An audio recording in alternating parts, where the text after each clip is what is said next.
What is up, everyone? Welcome to No Buts About It. Today is a huge day in the history of the NFL.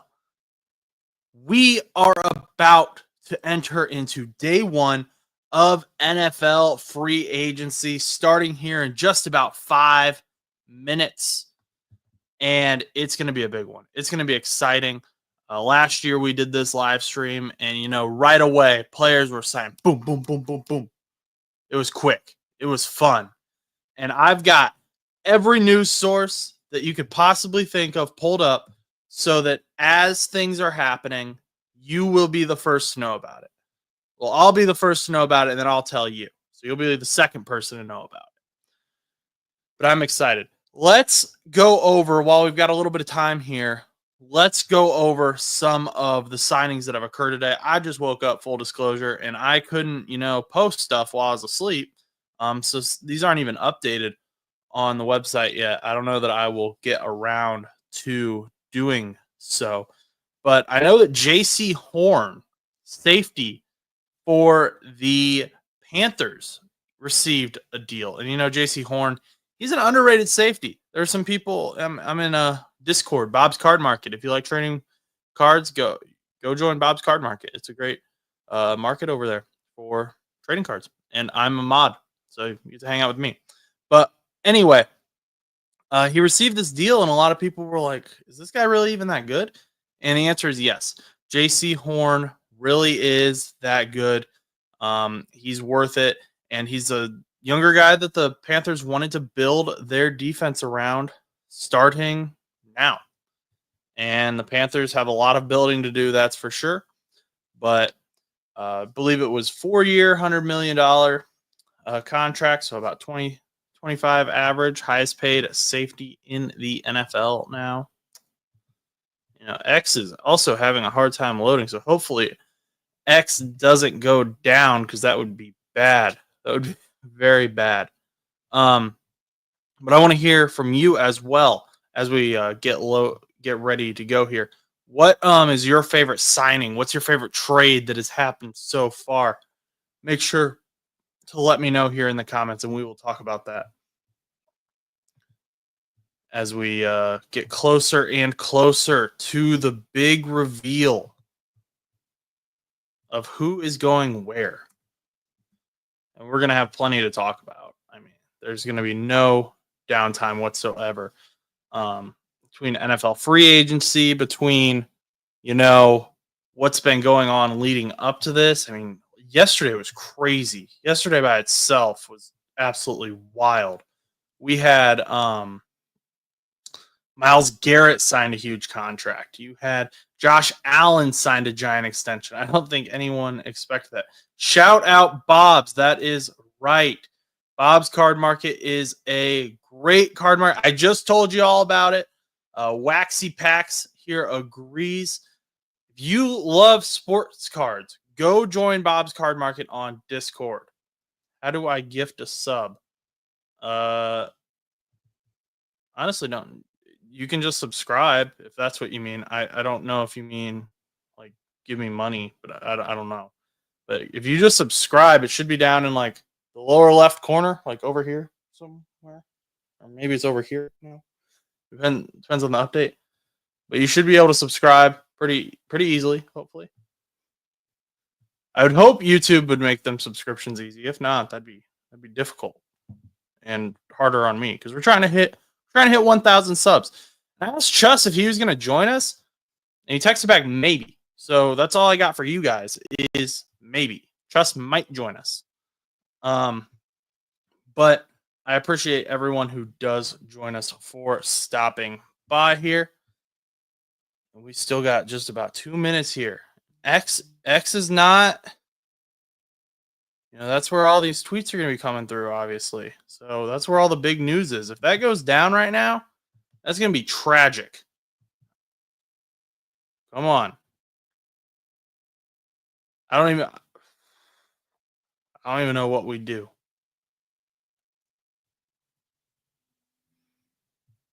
I'll figure something out.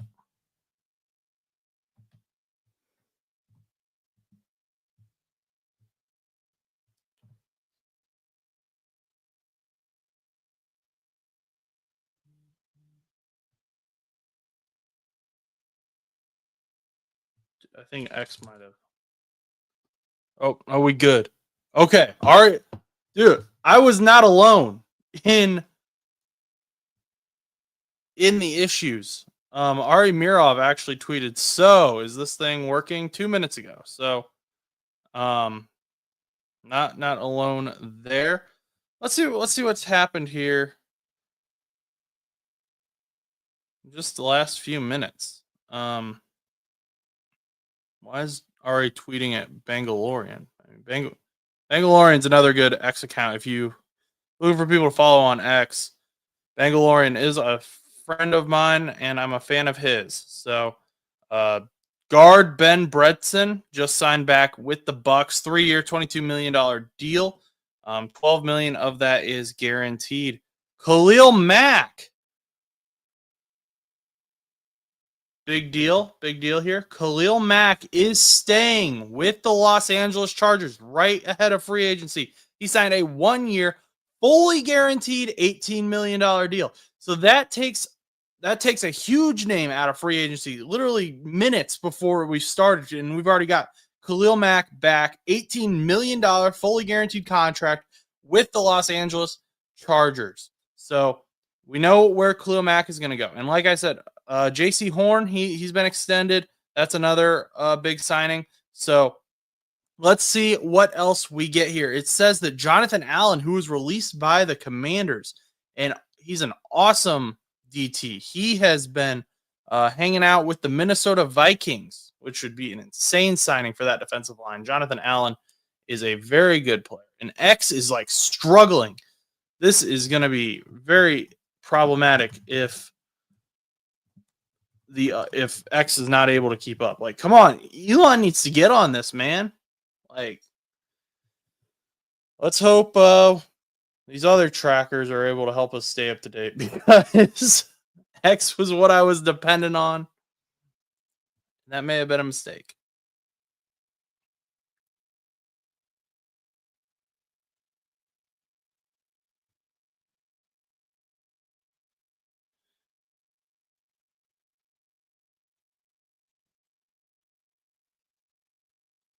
Let's see here.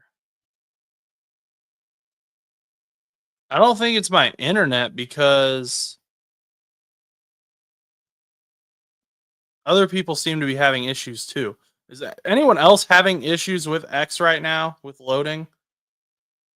Like, the app isn't loading and the website isn't loading. So that's why I don't think it's my internet, because I'm using data on my phone, obviously. I don't have that connected to Wi-Fi right now.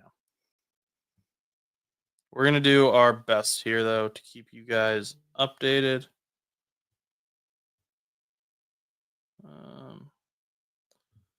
Let's go.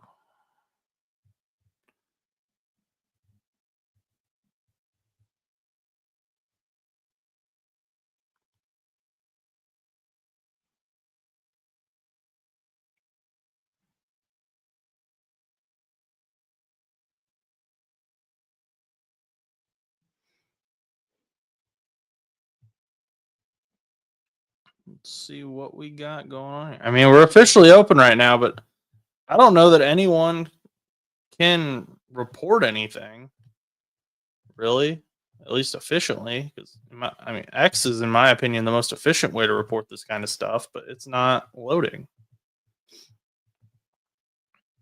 So we'll see what we got on these other websites. We'll power through. We'll power through here.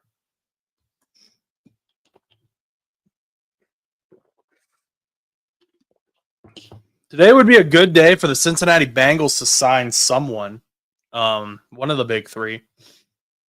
I don't really care which one, because they sat on their hands the last week and a half, and the price just keeps going up every single day. So that's been super annoying to witness.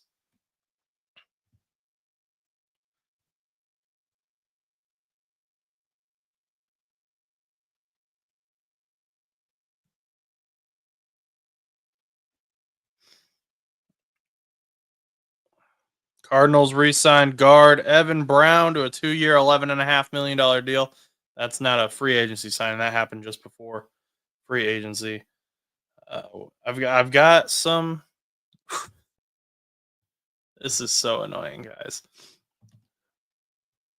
Is X? There are other people in this live stream. So is X working for you guys? Do any of you have X that you're able to check, and that it's not just me? Because if it's just me, I will figure that out. But I'm pretty sure that it's not just me. I'm pretty sure that like it's Elon.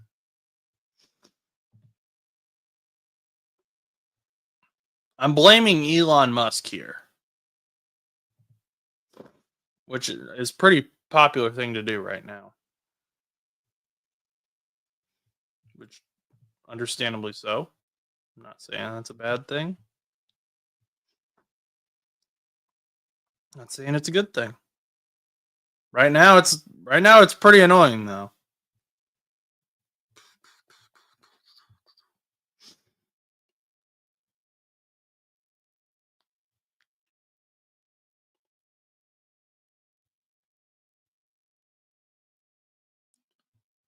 Let's see what we got. Hopefully they get that fixed soon.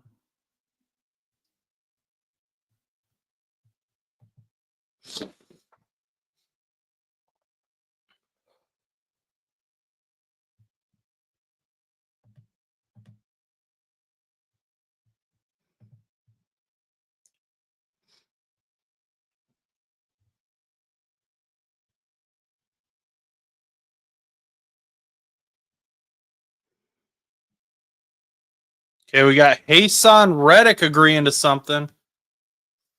Okay, so wow, this isn't just me. I now have confirmation that this is not just me. Thank you, Waxy Packs. The X feed is not showing up for other people. It's still showing content for yesterday. Mine's not having that issue. I'm still getting stuff from this morning, but yeah, I'm not able. Usually, I'm able like just do quick updates from what the insiders post, but I'm not going to be able to do that unfortunately until X figures their stuff out. I did see a notification from Rappaport though that Hasan Reddick did something. So let's look up Hasan Reddick, see what we can figure out from him. It looked like a 1 year, $14 million deal. But I didn't see beyond that because X is not working. Maybe I can pull up Ian Rappaport.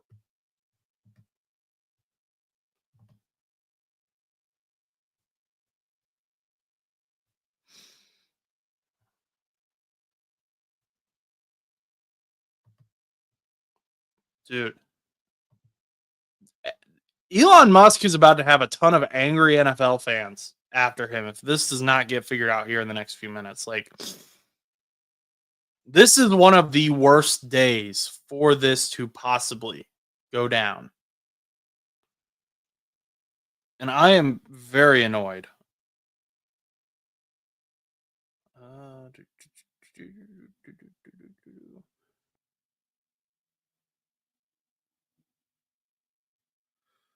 We might not have X, but we have Instagram. Let's see. We getting some. Any updates on here? Nothing on here from Rappaport yet. Reddit is the next best. Yeah, that's right. That's probably true. It's just I hate Reddit and it's hard to organize stuff. I'm not really a huge fan of X either, but it's more organized in my opinion than Reddit.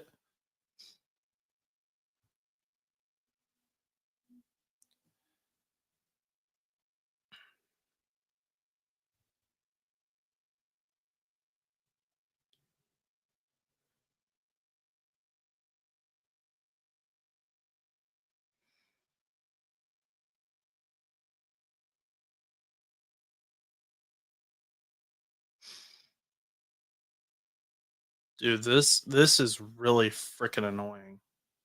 Even Reddit is like all Reddit is talking about in terms of NFL free agency is that X is down. which is really funny, actually.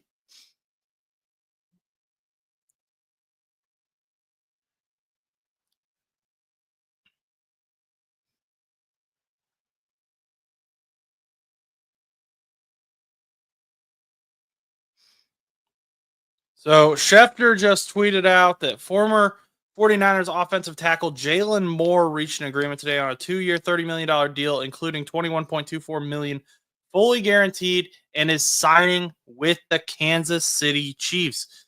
So the Kansas City Chiefs are getting some help on their offensive line, which, that was a pretty big deal for them in the Super Bowl because those Eagles absolutely tortured that what was usually a particularly good Kansas City Chiefs offensive line.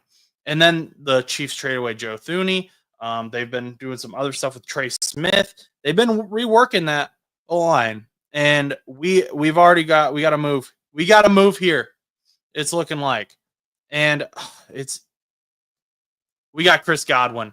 Chris Godwin, huge name off the board here for us, according to Ian Rappaport. And, I thought Chris Godwin might actually go somewhere, might get signed to a new team.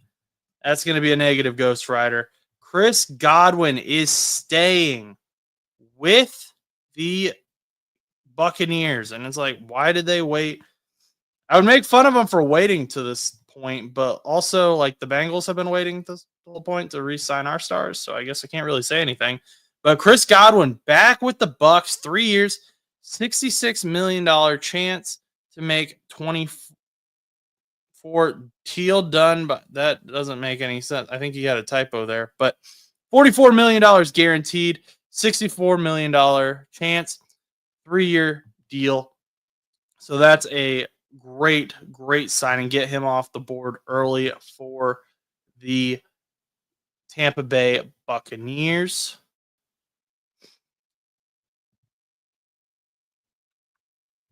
It's a shame what happened to him last year, man. He was having a great season. He was so fun to watch before that leg injury. He honestly may have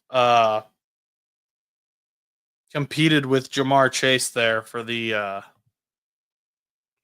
Triple Crown if he hadn't have gotten hurt, because he was just on fire. And we'll never know, so if you say no, I can't really argue with you, but Chris Godwin was playing absolutely lights out last season, and I'm kind of glad that he's back with the Buccaneers. I mean, that just feels right.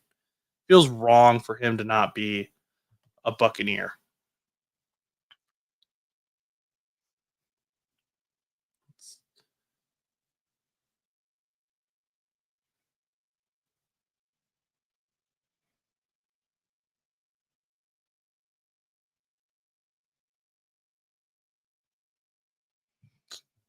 Okay.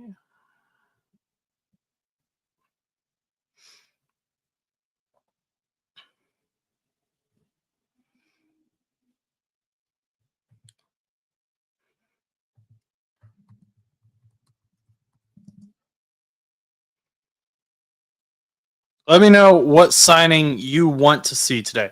For me, it's honestly just anyone for the Bengals.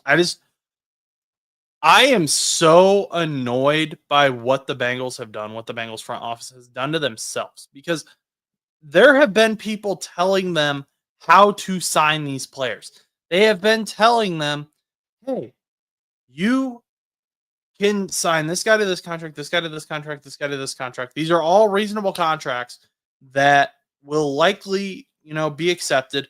Some of them were arguably overpays. And like, people had it figured out. And then they're like, and then you can go sign these very good players in free agency to these contracts. They'll likely, I mean, they have the money. They had the cap space. They had the cash flow. Like, it was all there. And then they sat on their hands and the price went up. We watched Jamar and T's price go up yesterday with Myles Garrett getting signed, with DK Metcalf getting signed. We saw Trey Hendrickson's price go up with Miles Garrett getting signed. So, I mean, and then Duke Tobin to publicly be out like saying, "Oh yeah, Jamar is going to be the highest paid player." Why would you say that unless you know that like Jamar is signing the contract within the next hour? When you wait a week and a half, the highest paid player that goes up. And if I'm Jamar Chase's camp, I am recording that like statement and I'm replaying it every single negotiation, especially now that Miles Garrett is the highest paid non-quarterback in the NFL. So I mean, it's just like absolutely terrible moves made by the Bengals that have just kept us a mockery when it comes to free agency. So they better have a plan. They need to make some big moves here today if they're gonna win back over the fan base. Because like we're crashing out on Twitter. Like that might be the reason Twitter went down is because of Bengals fans. It was bad. Okay. So Rap Sheet apparently said that Godwin has left about $20 million on the table to go back to the Bucks, and he just, we wanted to be back with the family. He's back there.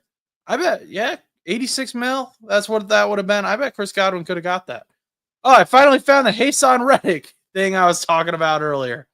Hassan Reddick has agreed to terms on a 1-year deal for $14 million, including $12 million guaranteed with the Buccaneers. So that's according to ESPN.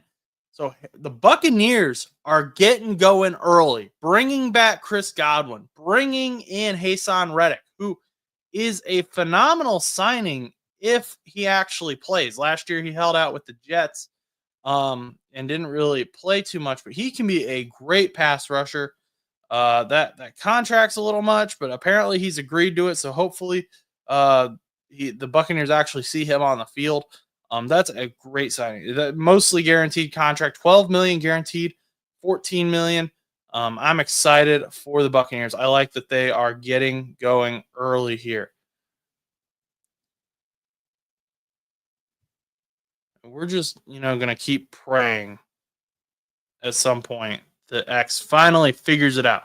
But let me know what signings here you were looking forward to. We got 3 people here. Thank you to all 3 people. I appreciate every single one of you for stopping by. Oh my gosh, X is working. Yes. Thank you, God. Thank you. Okay. Yeah, so we already know. Let's see what Schefter's been tweeting out. We know that Godwin is back. He signed a 3-year, $66 million deal with $44 million guaranteed. Hassan Reddick has agreed to terms for 1 year, $14 million, $12 million guaranteed. We knew that. That's not new. Okay. I think we're all caught up. We're all caught up here. Jalen Moore, we knew that. 2-year, $30 million deal with Jalen Moore. New blindside protector for Patrick Mahomes, keeping him safe, keeping him happy. Okay. We're feeling good. Feeling good about that.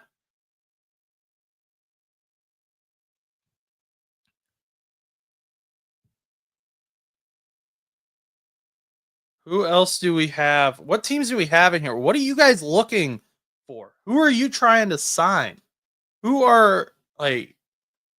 the big name out there that you're hoping your team gets? I mean, we've already got Chris Godwin off the board. That's a pretty big name, but he went back to the team that he was with.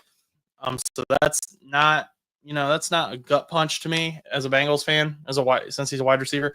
Khalil Mack, I didn't think the Bengals were going to sign him, but I'm kind of surprised he went back to the Chargers after how those negotiations had gone so far.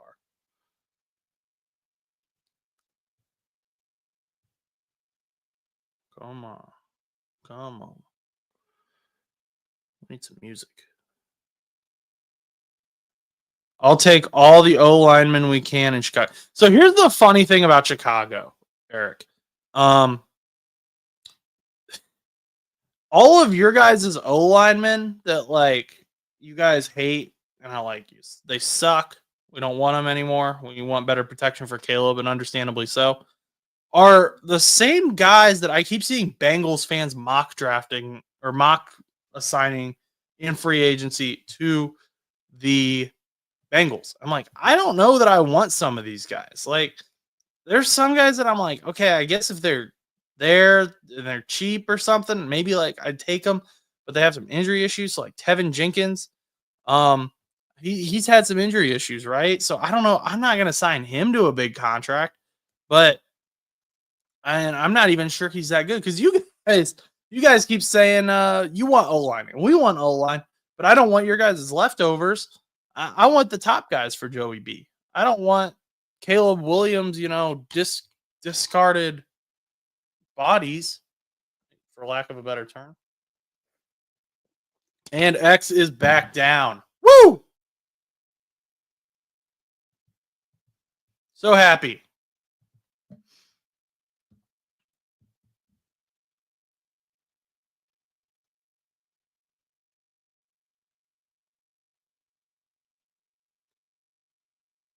Drew Dahl. Oh, we got some O line for you, Eric. Former Falcons center Drew Dahlman reached an agreement today on a 3-year, $42 million deal that includes $28 million guaranteed with the Chicago Bears. So you got yourselves a new center.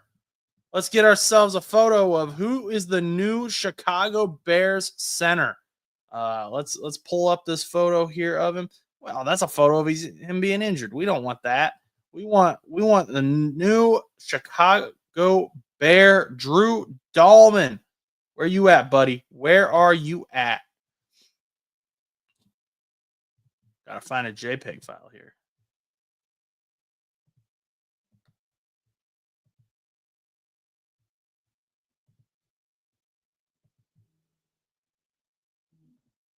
I'm beginning to think these JPEG files of Drew Dahlman don't exist. There we go. We finally got one. Drew Dahlman.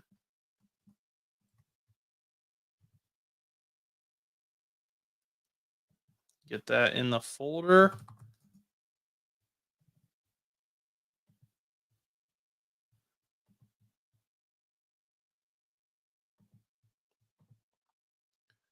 And man, this is a way longer process than it should be. But here we go. Drew Dahlman, your new center that you paid gave him 3 years, $42 million deals, and 28 of that is guaranteed. So just over half of that is guaranteed. That makes him the NFL's second highest paid center as well. So you got the leader on your offensive line. That's a big name. Let's see what Eric's reaction to that was. We got it. Is he good? Honestly, I think so, but I'm not super familiar with him. Let's see what PFF says here. The Falcons haven't exactly been on my radar lately. I bet we can get a good idea for what he is here based on PFF. Drafted big boy at 9. Are you talking, do you want like left tackle, left guard? What do you mean a big boy? Because I like big boys across the entire O line. Didn't really know how to phrase that better, but yeah, okay. So Drew Dahlman, I mean, I'd say he's pretty solid. I mean, he's not gonna be your killer, but like he had a 78.8 overall grade. He's a much better run blocker than he is a pass blocker from what it looks like. 79.8 run block, pass block 66.6. So, you'd like to see a little bit better there. However, he only allowed 2 sacks last season and he played 554 snaps. So that's pretty good. He did have 3 penalties though, which doesn't seem like a lot, but I feel like that is for the center. I'd say it's a good signing. I wouldn't say it's a great signing right now, based on what we've seen. It seems like the Bears are going to be a pass heavy team though, and so that's interesting to me that they signed a guy who is better at run blocking. But maybe you guys go out and sign a huge, just blockbuster, or you guys could draft Ashton Gianti too. I know you said You said draft a big boy at 9 and we'll be good to go. What if you went out and drafted Ashton Gianti at 9 instead, if he's there? I mean, would we be against that? Because then you could kind of have a more balanced team. We got another signing here, not a big signing, not a big name, but Braxton Berrios reached an agreement on 1 year, $2 million deal with the Texans. And that's a guy that Stan, the Jet fan, has really liked. So that's exciting. But yeah, I this Drew Dahlman signing for the Falcons, or from the Falcons to the Bears, it's the other thing is it doesn't really look like you can move him around the line. Which I mean, that's not uncommon either. But I do kind of like it when like a guy can play multiple positions because injuries stack up. And like if your left guard gets injured, it's nice to sometimes be able to kick that center out because center's usually your weakest position. Smartest position, but it's not usually like your weakest guy. So if you can bring in a smaller guy at center and then put your starting center at left guard if you need to, obviously not ideal, but it can work and it has worked. The Bengals have had to do that with Ted Karras. And then they put in like last year, they put Matt Lee in at center, moved Ted Karras to guard. He's played guard before. But Drew Dahlman, 554 snaps at center, 295 of them pass blocking, 259 run blocking, and just graded much better when it comes to the run blocking than he is the pass blocking. Very average starter level pass blocker, but I think he'll be okay. I part of and I got in so much trouble with Bears fans for this, but I think that an issue with Caleb Williams is that he runs into sacks a lot. Like he gets anxious in the pocket and he leaves the pocket when it's still a fairly clean pocket. And so when that happens, then those guys disengage and they're able to get in the open field with Caleb, and Caleb ends up getting sacked on his own. From what I've seen. So, I would say like if Caleb stays in the pocket, I think he will be okay and he'll get sacked less. That center position is getting opened up for the Chicago Bears, though, and Drew Dahlman is locking it down. So let's see what other stuff we have. Dude, Drew Rosenhaus's guys, he's an agent. He has been killing it. He's been negotiating all sorts of stuff, man. He's got this Braxton Berrios deal. He had a few other deals. I think Chris Godwin's one of his guys. Could be wrong, but yeah, Chris Godwin isn't one of his guys. But his name has been showing up. Haason Reddick is one of his guys. That's what I was thinking of for Buccaneers. Haason Reddick is a Drew Rosenhaus guy. So he's been staying very busy here these first few minutes here. CB.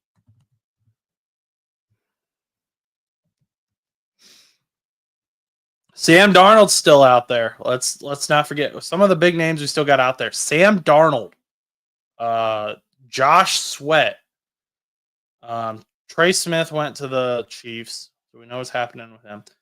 For what it's worth, Eric, Drew Dahlman was rated the number 7 free agent according to CBS Sports, and he was the number 3 offensive lineman, with Trey Smith being number 1 and Ronnie Stanley being number 2. Both of those guys already get signed, though. So Drew Dahlman was the number 1 available guy. So, they went after O-line. That's what you wanted. Hopefully it works out for you guys. I do like Caleb Williams. I think he offers a lot of potential. I think he just came into a role where he was being asked to do a little too much last year, and fans were expecting a little bit too much of him. And it wasn't fair. And I I pretty much any generational quarterback.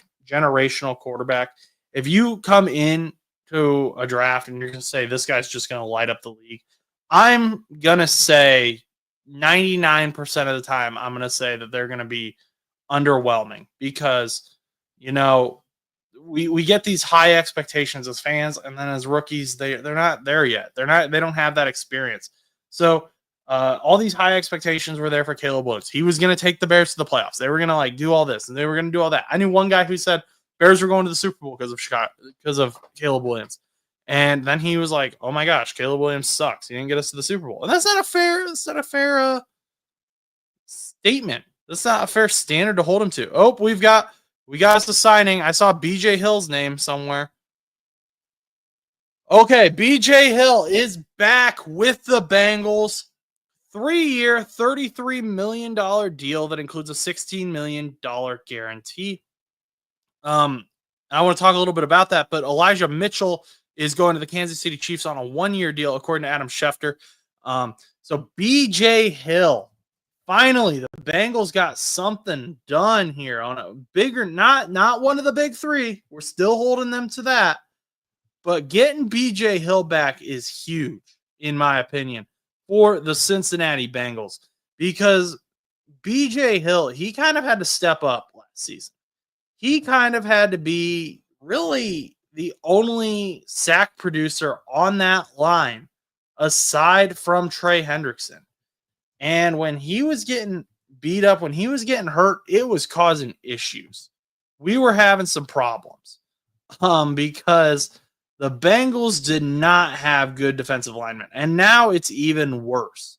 We have Sam Hubbard's retired. Trey Hendrickson, who knows what's going to happen with that? I don't even want to talk about Trey Hendrickson unless it's to say he got signed to the Bengals. But BJ Hill is back. $16 million guaranteed, nearly half the contract guaranteed. I like that. Washington has just signed a deal with, or has reached an agreement with defensive tackle Javon Kinlaw. But BJ Hill, like this guy, how many sacks did he even have last year? It wasn't like a ton, but it was like compared to like everyone else, it felt like he had like a billion, you know? He had 3. That's how bad the Bengals were last year, you know? Like, and granted, McKinley Jackson and Chris Jenkins are both rookies, and I've still got some faith in them. I think they can do something. But, you know, it's nice to have that veteran presence on there. Getting that guy back, I just, you know, it's going to be hard here the next few hours if Trey Hendrickson, if T. Higgins aren't re-signed. Let's get some Instagram posts made up here while we're hanging out, waiting on some stuff. Because got to keep the people on Instagram updated as well.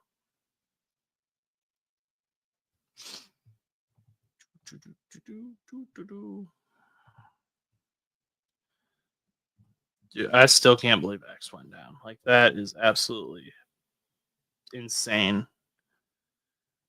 Why couldn't it like go down yesterday? Yesterday I would have been happy if X went down because I was like getting mad with every notification I was getting on X. I had to step away from my phone because I was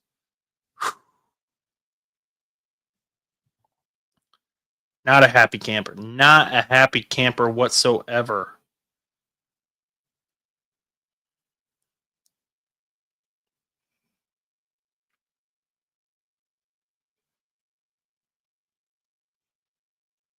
Let's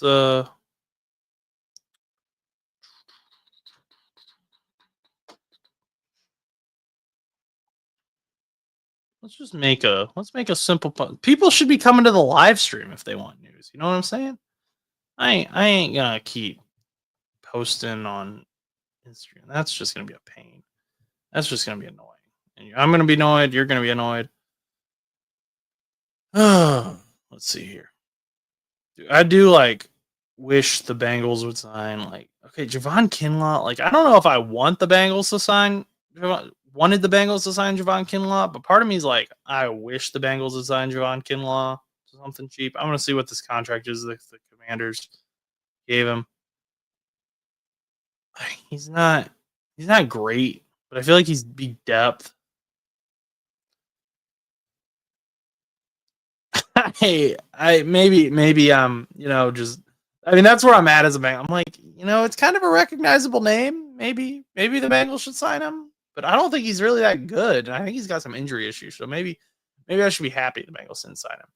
But it's still it's rough out here.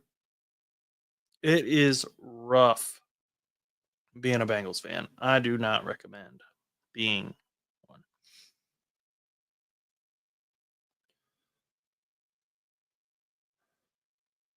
Okay, we got the contract now. The contract for Javon Kinlaw is a 3-year, $45 million deal that includes $30 million guaranteed. So now I do know. I do know if I wanted the Bengals to sign Javon Kinlaw, and the answer is no. I did not because he's not that good. He ain't 15 million a year good. 30 2/3 of that contract guaranteed, and I'm pretty sure he's got like bad injury issues too. So I do not like that contract. Hopefully it works out for the Commanders, but they've got some better D linemen. I don't know that's. I hope that's not their Jonathan Allen replacement. If that's their Jonathan Allen replacement, I hate that signing even more because that's kind of disrespectful to Jonathan Allen because they are. We'll see. We'll see. I don't want to say too much, but I think Jonathan Allen is far better than Javon Kinlaw.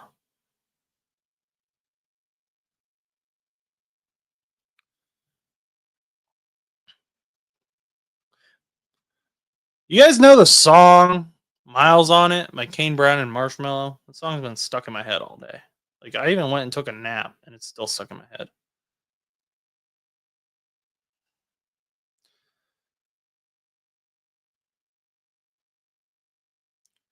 Let's go put some miles on it. Back of the Chevy with the engine running. Just you and me in a truck bed wine like a California king. We can break it in if you know what I mean. Put some miles on it. Let's see here. What else we got? What else we got? What else we got?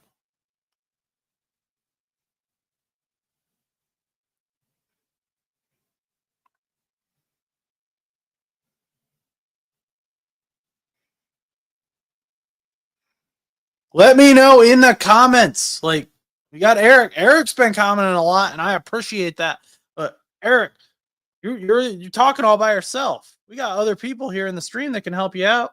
What kind of moves are you wanting to see here in free agency? We've seen some big moves already, but some of these big names are still, just hanging out. They're still just sitting. So make sure to, let me know. What do you want to see? What do you want to see? What should I be paying attention to? Do we have any thoughts on Elijah Mitchell signing with the Chiefs? I mean, that's going to be interesting to see what they end up doing with Isaiah Pacheco following his injury. Because, they kind of said, like, it sounded like they were saying, like, hey, like, you were good before your injury, and we would have given you a deal. But now you seem to have kind of slowed down, and they don't want to give him too much money, which understandably so. So what kind of move do you think that Elijah Mitchell move is? Do you think that's them saying they're moving on from Pacheco a little bit? Like kind of getting some help, they already got Carson Steele, but like what are we looking at here? Honestly, O-line is most what I wanted Chicago to address, so I'm happy there. As for the league, I don't know who is all available still. Well, Eric, I will update you on who all is available still. So, big name is Sam Darnold. He could go back to the Vikings, which would be interesting for JJ McCarthy. He could go to the Colts, go to a Giants maybe. We got Josh Sweat, edge out of Philadelphia, coming off a Super Bowl. Milton Williams, defensive lineman, coming off a Super Bowl, another big name, young guy too, 25. He's a guy I'd love to see the Bengals sign. DJ Reed, cornerback for the Jets, said he didn't want to return to the Jets, and they did not re-sign him. Javon Holland is a safety for the Dolphins. They did not franchise tag him when they had the chance. Carlton Davis, cornerback for the Lions. Nick Bolton. Oh, excuse me. Nope, Nick Bolton resigned yesterday. That's my bad. Will Fries, offensive guard for the Colts. I'd like the Bengals to sign him. Some people kind of don't like him because he gets injured sometimes, but I'm cool with him. Mekhi Becton is still available. Travarius Ward, Justin Reed. There's some big names on here still. Tevin Jenkins is still out there. Byron Murphy. Eric, what are your thoughts on Tevin Jenkins? Can we get your honest hey, he's not on the team anymore thoughts on Tevin Jenkins? Would he be a good signing for a team? Or no? Should I just be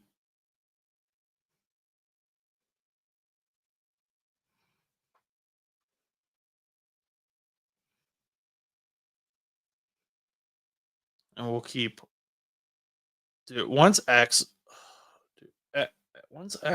gets going, this is gonna be so much smoother because freaking Reddit, man.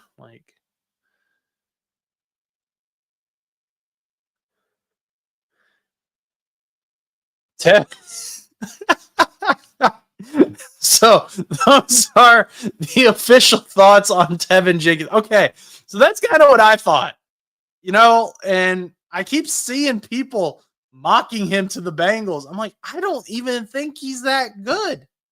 I think he's got a ton of issues. I think he's a high level. Am I right in this? He's got potential, but he kept getting hurt. But he could be this year's Mekhi Becton too, because that was the thing with Mekhi Becton last year was, he was with the Jets, kept getting hurt, had all this potential, and then just kind of no one wanted to take a chance on him. He even visited with the Bengals, and the Bengals didn't want to take a chance with him. Ends up going to the Eagles, plays phenomenal, gets a Super Bowl ring. So is Tevin Jenkins this year's Mekhi Becton? I don't know. I'm not saying that's the case, but it's something that I think could be talked about. And maybe some of these teams that didn't take a chance on Mekhi Becton are looking back at Tevin Jenkins and they're like, maybe we go after him. Maybe we try that this time. But we will see. We will see what happens. I've been trying to make this Instagram post here for 5 minutes and it's been taking forever. So we're just going to grind it out.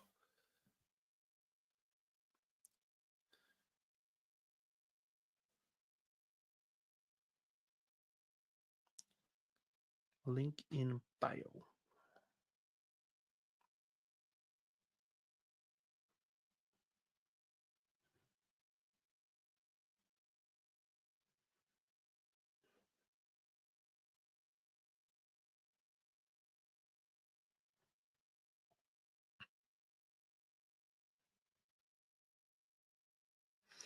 Trump wine like a California king. We can break it in if you know what I mean. Put some miles on it. Back of the Chevy with. My singing is so good, it might get me copyrighted there for. Sorry, Kane Brown, please don't give me a copyright for my beautiful singing of your song with Marshmallow. It's just, we're just going to lock in. Lock in.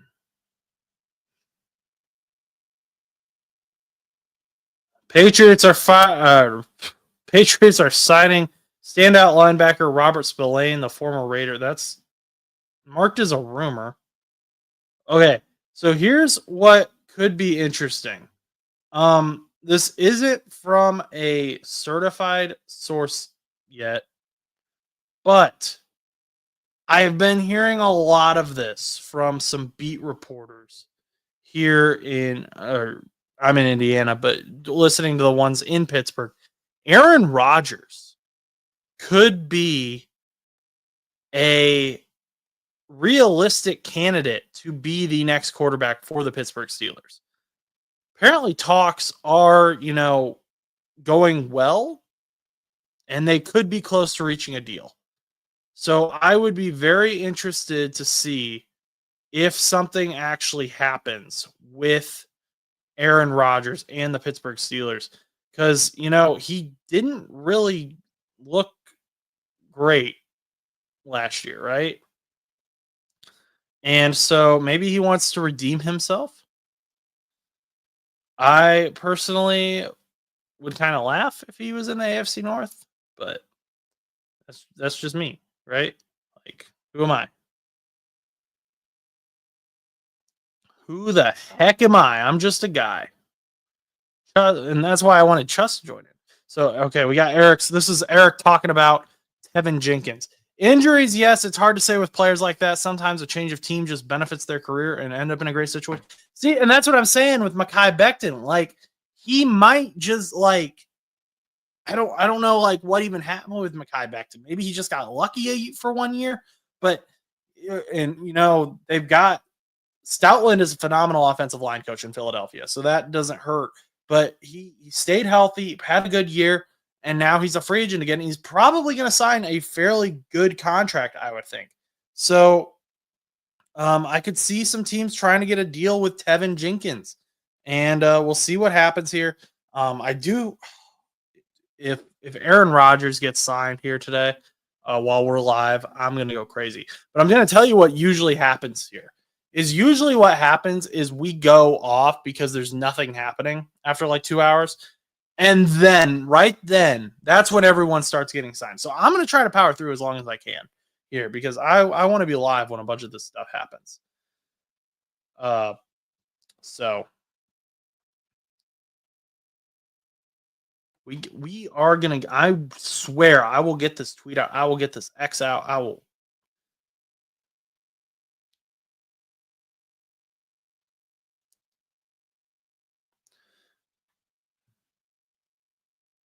I think that posted. Okay, whatever. Technology is not being my friend today. Jaguars are signing Jordan Lewis per the insiders and Peter Schrager. He becomes the NFL's highest paid nickel cornerback. Okay, now we're just getting really specific with these. Good Cowboys cornerback. Okay. Good signing by the Jaguars. I think this is a good move. Let's see what the contract looks like here.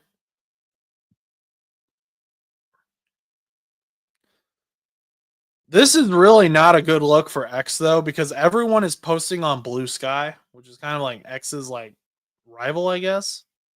And so, this if I'm Blue Sky, I am advertising the heck out of this. This is awful. What do we think here? Let's see.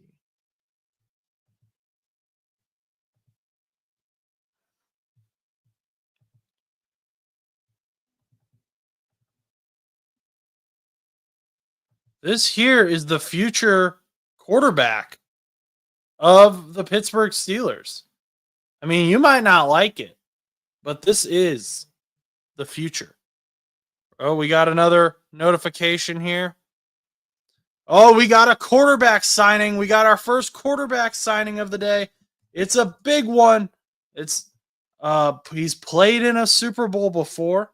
He's got a Super Bowl ring. I can't find a photo of him in his current jersey that's worth anything. But Jimmy G is heading back to the Rams. Get out of here, Aaron Rodgers. Jimmy G is headed back to the Los Angeles Rams. Both their quarterbacks, Matthew Stafford and Jimmy Garoppolo, are coming on back. And the Rams, they were making some moves yesterday. They went after Devontae Adams, got him signed. Not a bad offseason for the Rams. Some of these things are things that, maybe don't necessarily work out how you'd expect them to. But hey, they're taking some risks, and I like that. They're doing more than some teams are. Bengals. But let's get us some Jimmy G action. Let's get that pretty boy up here, right?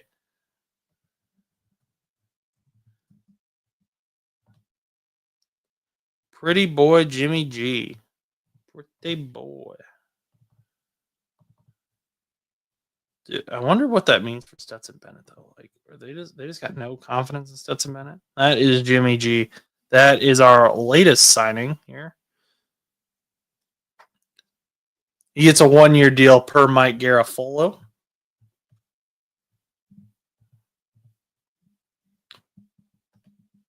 I'm not even sure that he actually played last year, did he? Outside of like preseason? Was there like a game where Stafford was out for a second? Maybe. Let's see what his stats were last season. 2024, 334 yards, 2 touchdowns, and 1 interception. Okay, so he did get some playing time in. Maybe like 1 game. Oh, what's PFR say? Yeah, he started one game, played 1 game, and lost. But that was enough for the Rams. They said, we're bringing him on back. He's a good backup.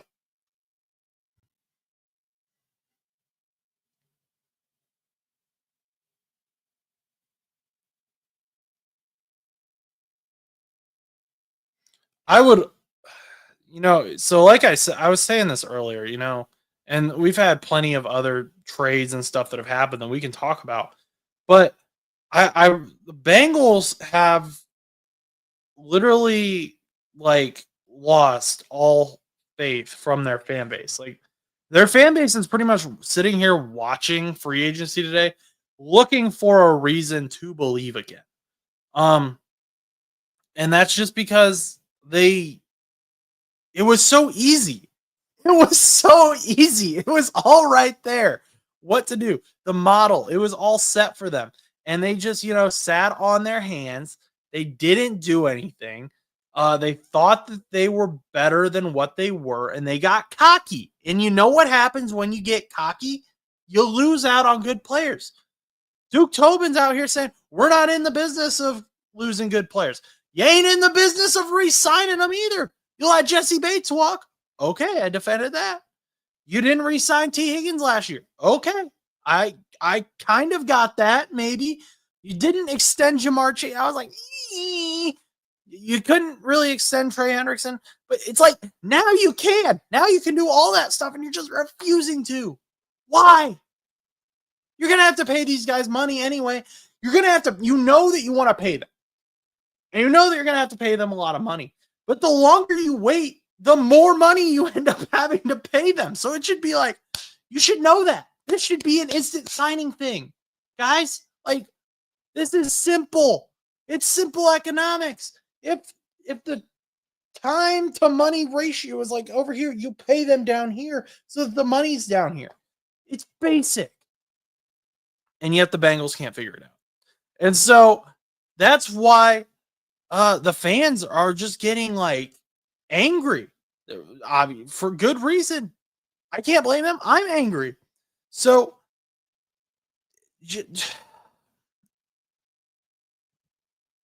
I told you I was going to crash out at some point about this. Like it just like I'm going to go on a rant, probably multiple rants about the Bengals.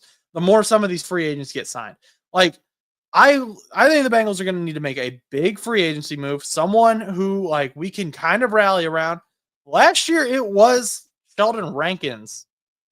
And it just, Sheldon Rankins ended up getting meningitis. He was our big free agency signing. Him and Geno Stone. Geno Stone didn't play as well. But big free agency signing, Sheldon Rankins on the D-line gets meningitis. And that's even rumored. We don't even know that. We don't know that for sure. We think that's true. And I hope he's okay. I sincerely do. But for like 8 weeks, there was just this mystery, like, ooh, Sheldon Rankins is out, but no one knows why. It just says illness. Like, why are we doing that? Why? It's annoying. It's annoying, man. Guys. Chargers re-signing punter J.K. Scott. That's what we were all here for, right? That's the breaking news we all wanted.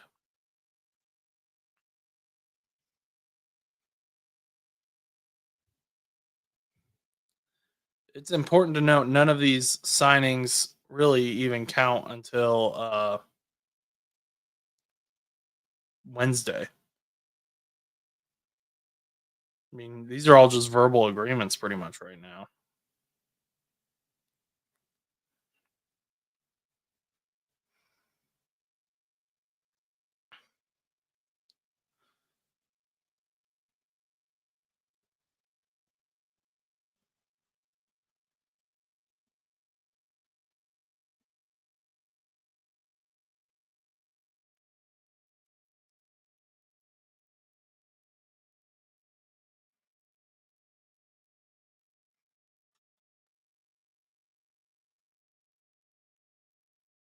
X is like trying. Like X is like trying right now. I feel like trying to use X is like trying to cold start an engine because they are struggling. I need to put some primer in there or something and get that baby cranked over because it is not working.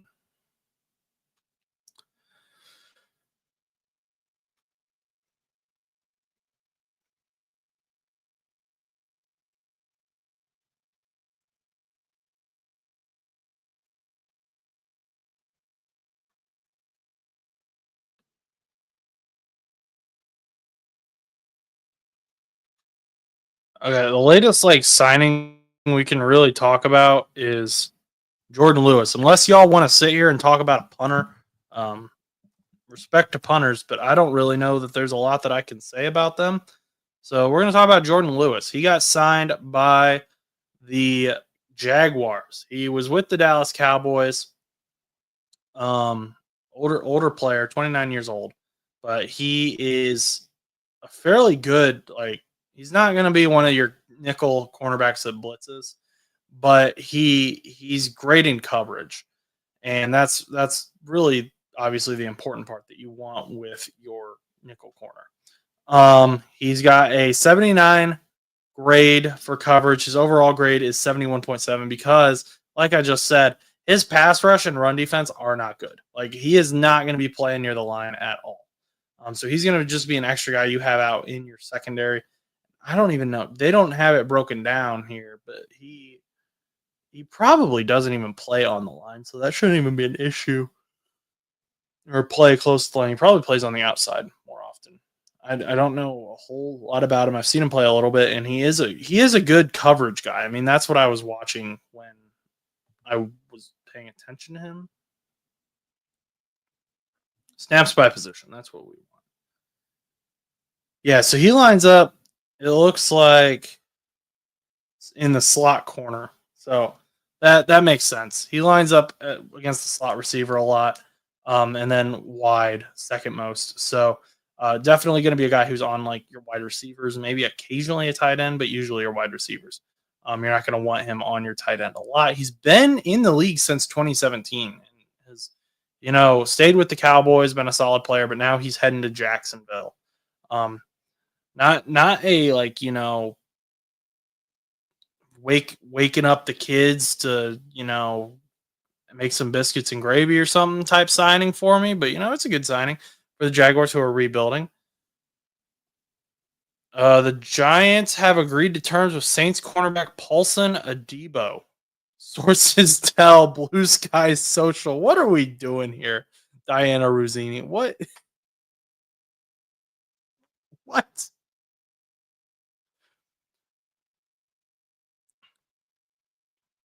Dude, we trolling. Okay, well, let's see. Paulson Adebo, who has been contacted by Blue Sky. He's joining the Giants. Dang! Like this guy, like how many pass rush snaps did he play? That this is his score. I've never. I got to do my research on this guy. This might be a good signing. He lines up wide corner most of the time. Not in the box. Oh, he only played 7 games though. That's okay. Okay. Now I've got it figured out, I think.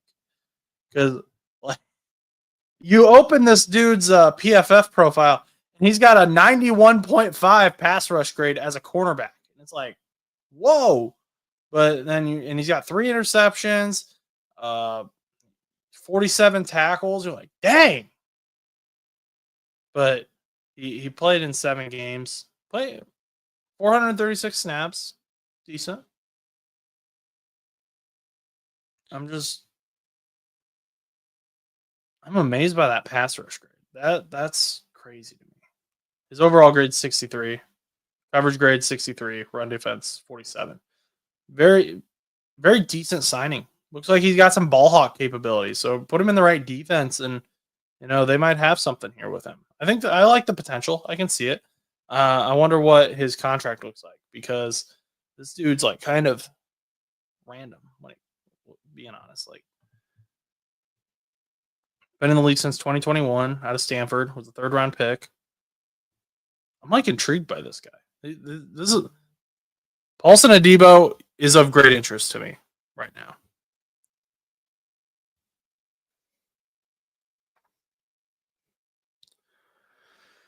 Aaron Rodgers is getting closer. Aaron Rodgers to the Steelers could be a reality that we see today. I don't know if Truss is available, but if I'm going to try to get him on here if that goes through.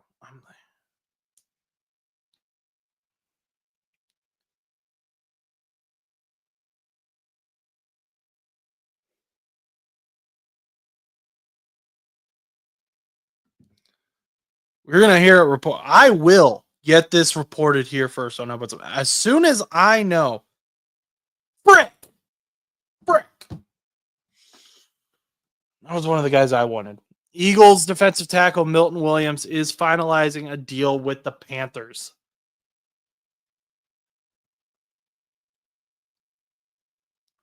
I'm very, very, very annoyed by that. Okay, Milton Williams. Let's talk about you, buddy.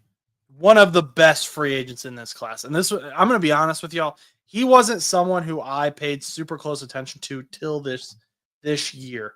Like, and he just had a great season. But I wanted him. I wanted him so bad. Like,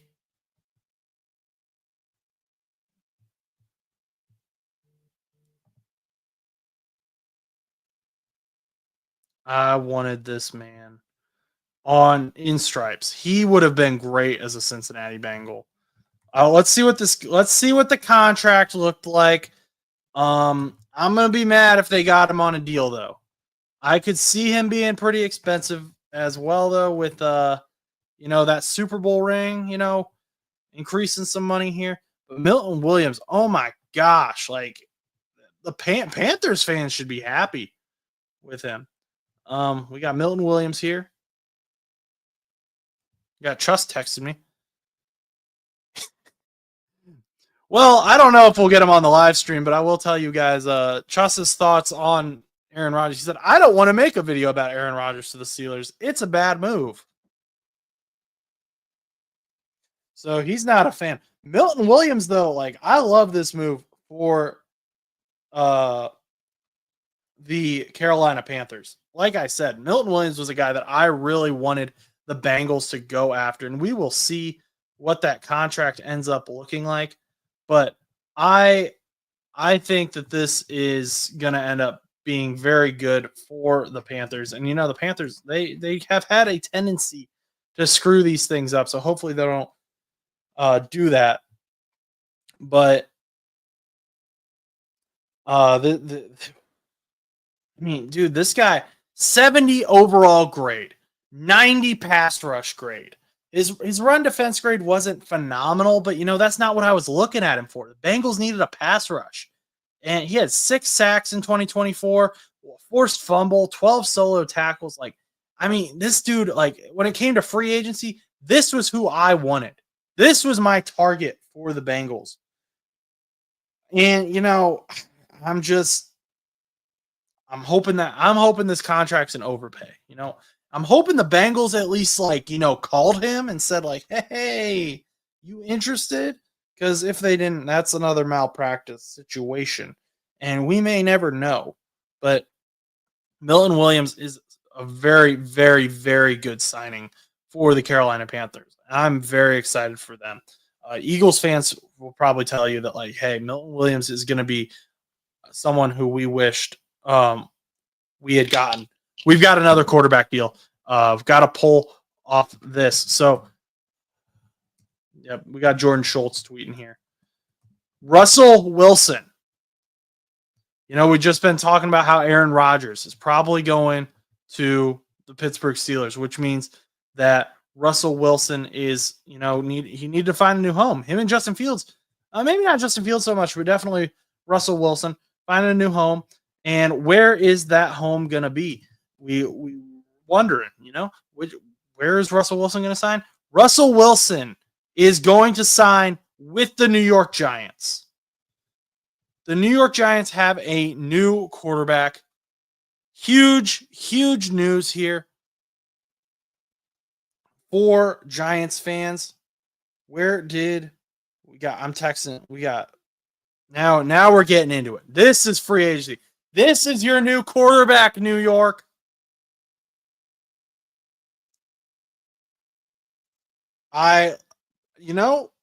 He's an upgrade from Daniel Jones, I think. And Tommy DeVito was the only other guy they had contracted. So here we go. Here we go, Steelers. We're heading to New York. That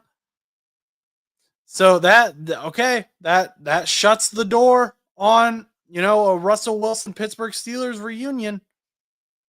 Former Steelers left tackle Dan Moore reached an agreement today on a 4-year, $82 million deal that includes $50 million guaranteed with the Titans. Deal includes $30 million in year one and $50 million in the first 2 years. Oh my gosh.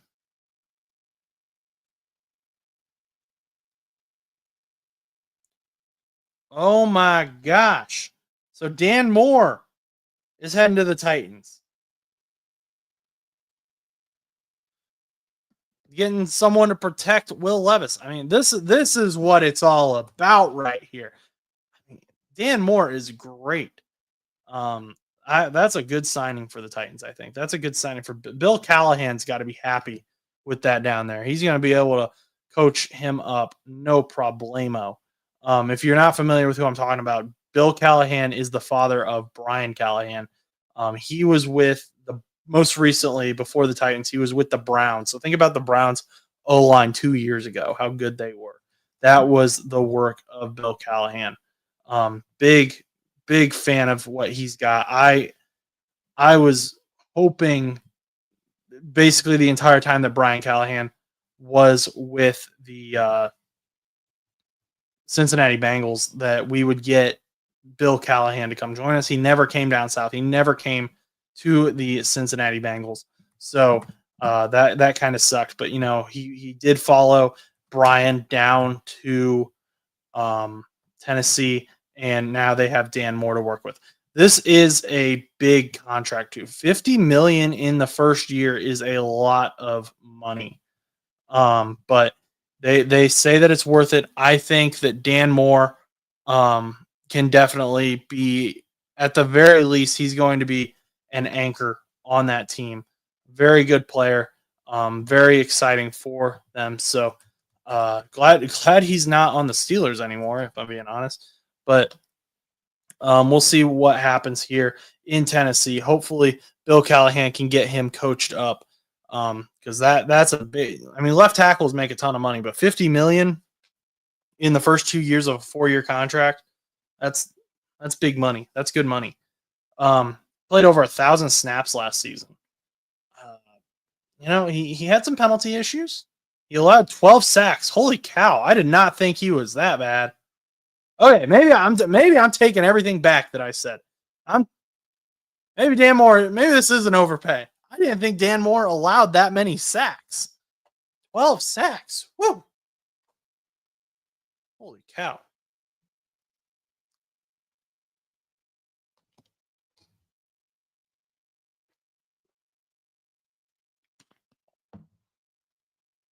Very, very interesting.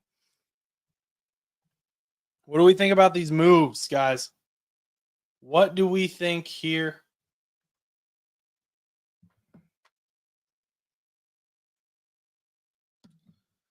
Got anything going on here? Still can't get X to pop up.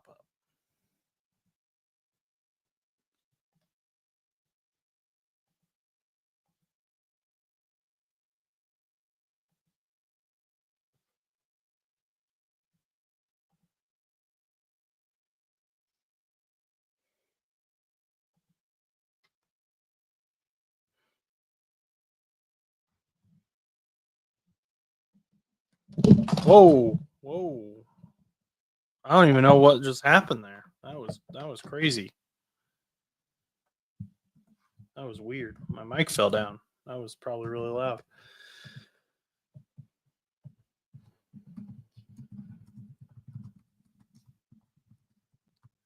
I'm gonna invite Stan and Chus. I don't know if they'll join or not. I'm just gonna. I titled it just in case y'all want to hang. So we'll see if they hop in.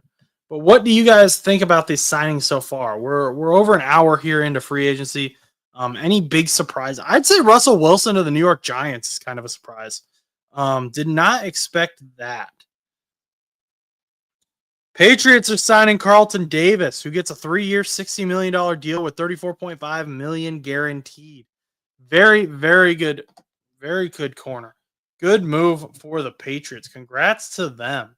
Um, I I I like Carlton Davis. I know some Lions fans that get annoyed with him because at times, but I think overall the sentiment is a positive one surrounding Carlton Davis, and so um, the Lions have been looking to get younger at that position. They drafted Terry and Arnold in the first round last year, and now they're gonna kind of move on from Carlton Davis, let him go over to the Patriots, and that's fine.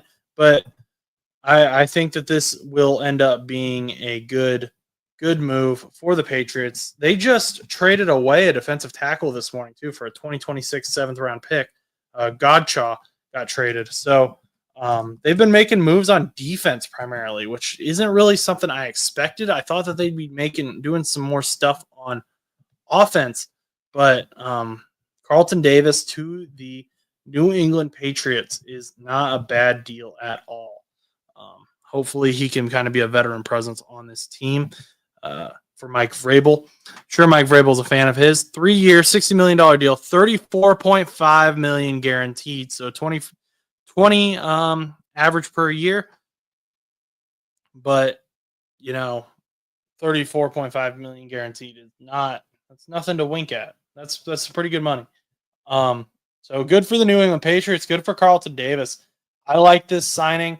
I did like the Dan Moore signing too, though, before I still kind of like the Dan Moore signing. I'm just shocked that he gave up 12 sacks.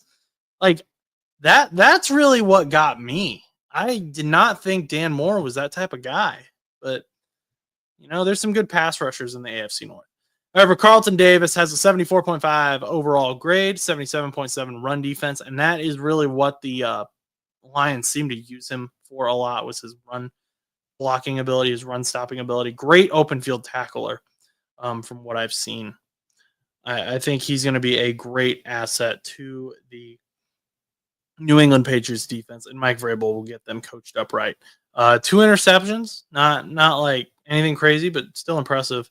Allowed 43 receptions this past season. His coverage grade is 72.1. So,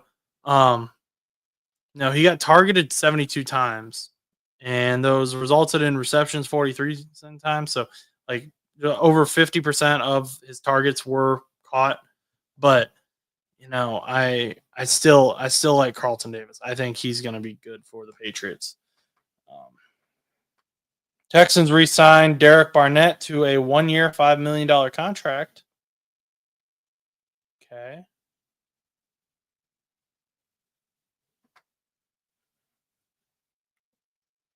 Dude, let's go back to this Russell Wilson. Is that who here, like, I feel like this kind of just went under the radar. And I don't even know, like, I think it's official. we're gonna act like it's official for now. But Russell Wilson to the New York Giants. So I mean, last year when he signed with the Steelers, me and Chuss were both kind of like, eh, like okay. Justin Fields could beat him out. Chuss wasn't a fan of Russell Wilson starting over Justin Fields there after first four weeks when Russell Wilson was healthy again. And I just, wonder like maybe now that I think they have a good decent O line in New York. I don't know that it's a good, but decent O line in New York. Maybe they've lost some guys. I can't remember, but Malik Neighbors is phenomenal. Awesome wide receiver. We saw what he did with Daniel Jones and Tommy DeVito. So I'm sure Russell Wilson's better than both those guys. So elevates that. Then you've got Theo Johnson, second year tight end. Very good move there. To draft him. And so I'm interested. I'm interested to see how this goes with Russell Wilson. I'm interested to see what Giants fans think. I know some Giants fans like Stan the Jet fan. I know he's Stan the Jet fan, but he's also a Giants fan. Roots for the Giants. He was kind of wanting them to go after Sam Darnold. He's a Sam Darnold guy. But Russell Wilson is now the new quarterback, at least what we're going with, is the new quarterback in New York for now.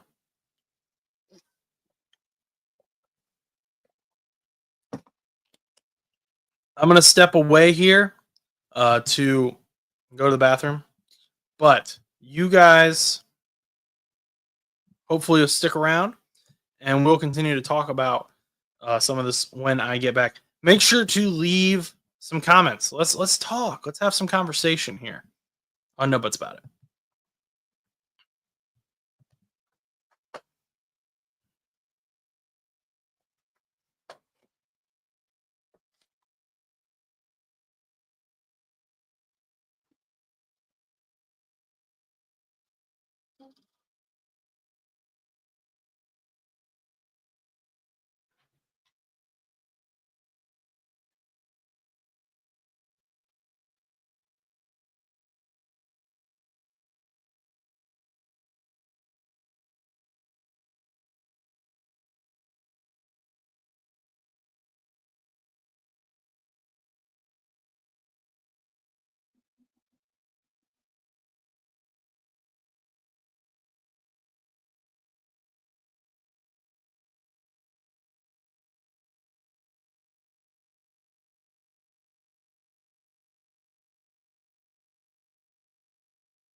All right, I'm back. We need to get some sponsors so that I can get some commercials going, but I don't have any sponsors yet, so no commercials.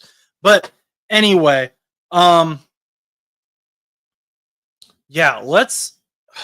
nothing's really happening right now. Yeah, nothing's really going on right now. Let's change the title of this.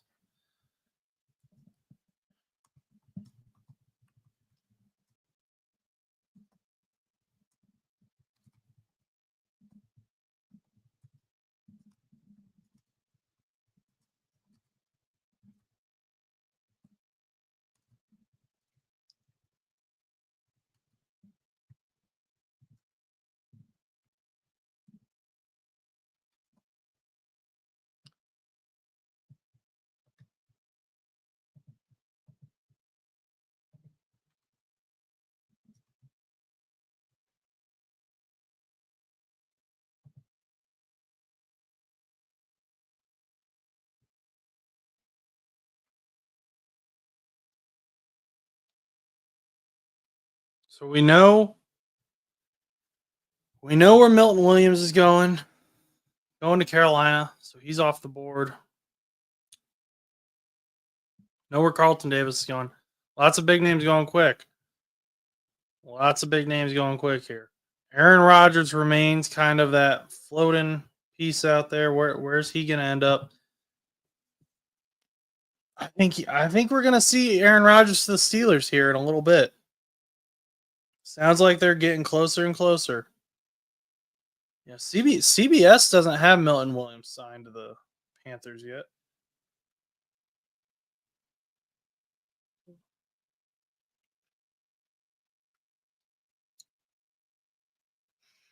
But Reddit does.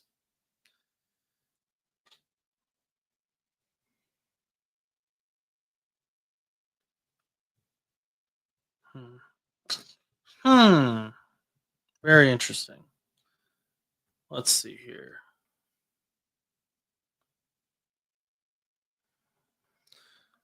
So the reason that I really like I don't like it, I guess, but what I'm interested in this Aaron Rodgers trade is because, you know, the Pittsburgh Steelers, it felt like all the fans were saying, all the like pundits were saying, "Hey, this is a really good team, but their quarterback isn't quite there yet. They're not good at that position." I mean, even Chuss, like when they signed or when they traded for DK Metcalf, Chuss's first thought was, "Hey,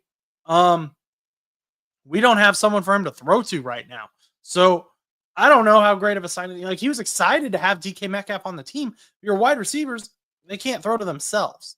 So the reason that's interesting to me is because last season, the whole argument was Aaron Rodgers is still good.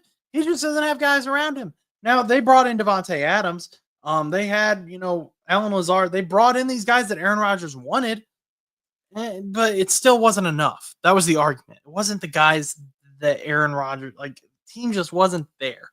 The coaching wasn't there. That was the argument. They fired Robert Saleh. And now, if Aaron Rodgers signs with the Steelers, I feel like he's kind of out of excuses because they've got DK Metcalf. They've got George Pickens. They've got these guys that we know are good players. They've had a good defense for years. Mike Tomlin is held as one of the best coaches in the league right now. He's considered a Hall of Fame coach. So you're not going to be able to say, and I know Steelers fans don't necessarily like Mike Tomlin. They're tired of, the average performances, as they'd say. But I think this is going to be a make or break for Aaron Rodgers. He's not going to be able to have any excuses with Mike Tomlin in the Pittsburgh Steelers because they've already kind of built this team for a quarterback to come in and play well. I mean, Russell Wilson looked good with them. Justin Fields looked good with them. I just, they've looked okay with like Kenny Pickett. They didn't win a lot of games with Kenny Pickett. They didn't win a ton of games with Mitch Trubisky. But I just think that Aaron Rodgers coming in to Pittsburgh is going to have to, eventually just say like, hey, this is me. Like I'm going to be the reason that we win games. I'm going to be the reason that we lose games.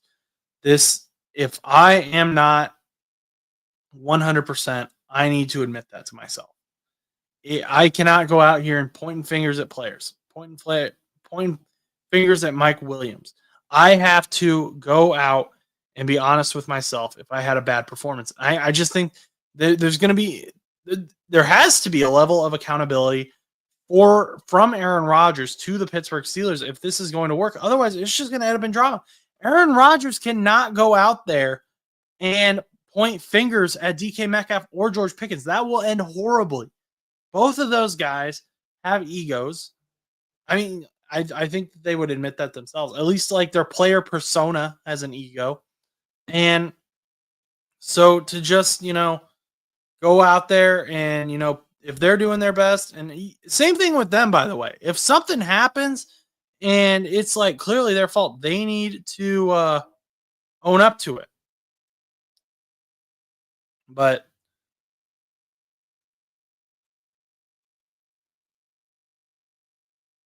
I think we might finally have X. We may finally have X. This is big. This may be the biggest news story of the day. X is back. Okay.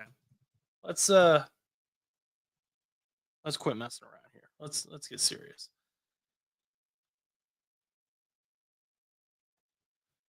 Let's make a new thumbnail to kind of talk about to show what we're gonna be. When I made that thumbnail this morning, I wasn't really sure what it was gonna be. Um, Discussing what was gonna be the big storylines, but let's get some players in here who I think we're gonna be talking about a lot here.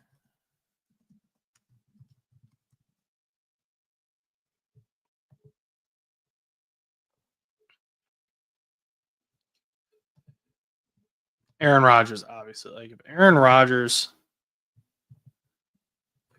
we're gonna go ballistic. We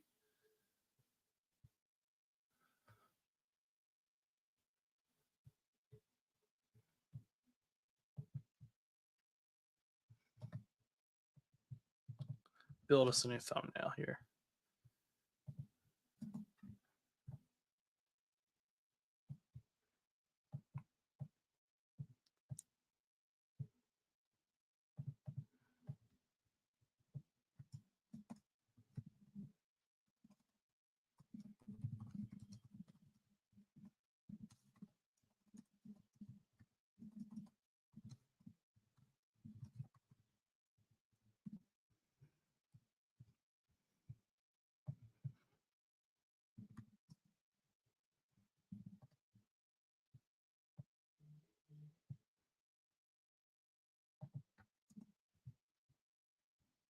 Who else should?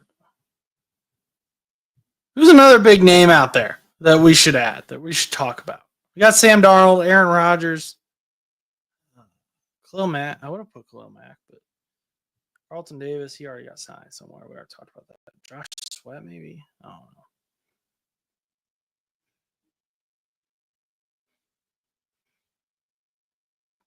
Dude, Joseph Tsai's a free agent, and like I kind of hope the Bengals bring him back. I'm kind of worried that he's still out there.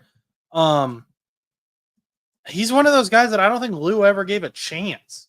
So I'm just kind of wondering what he can bring to the table. Like I'm not gonna pay him a ton of money, but he's looked good when he was able to play. So that's kind of why I'm like I don't want him to go somewhere else and be like another sack leader that we're just gonna let walk because we've been doing that apparently.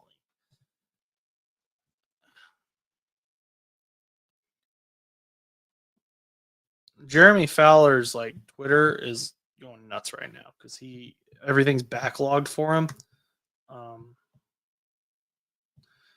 so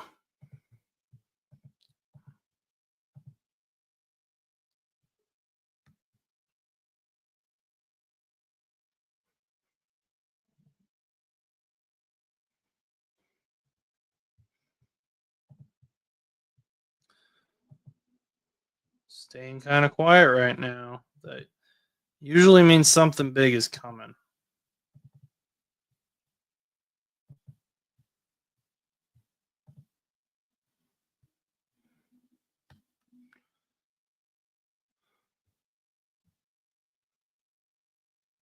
That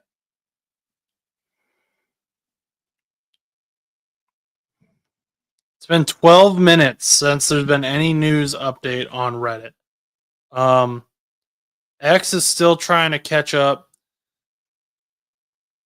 Grady Jarrett, that's another thing that we didn't really talk about ahead of time. Grady Jarrett, the defensive tackle for the Falcons, did get released. Apparently, according to Jeremy Fowler here, the Falcons did offer him a reduced deal, but he felt more confident in his market value, and so he's in the market. He's out there. Grady Jarrett is a very good defensive tackle. He's someone who the Bengals should maybe be calling up too. I want some promise here. Another team that hasn't really done anything right now is the Colts, which I'm kind of surprised about, but also Chris Ballard's their GM. So not really, but I feel like Chris Ballard's got to be on the hot seat, I think, especially with this Anthony Richardson experiment going the way it has. I would think that he'd be wanting to make some moves. Um,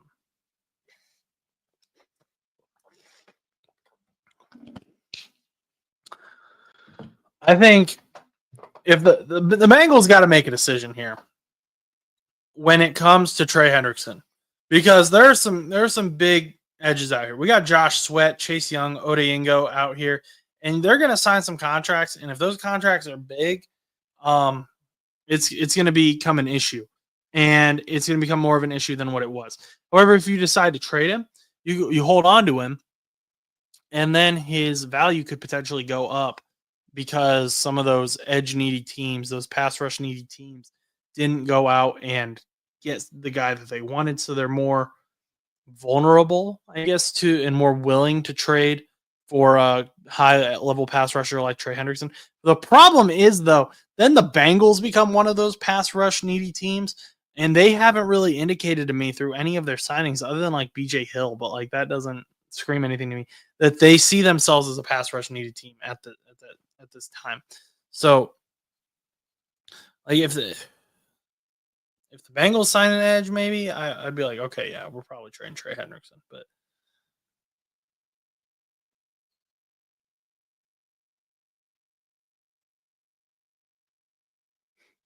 Hey, now there's like this debate about which is better, X or Blue Sky.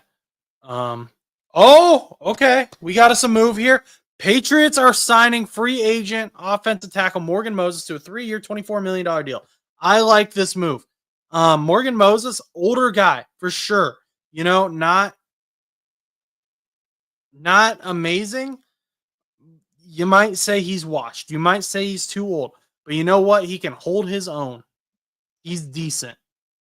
He's decent, and I think he'll, at the very least, provide some depth for Drake May.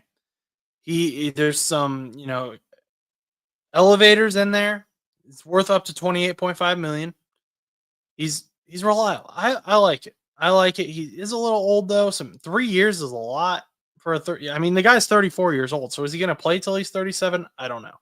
But I if I'm Drake May, I'm liking the moves that the Patriots are making so far.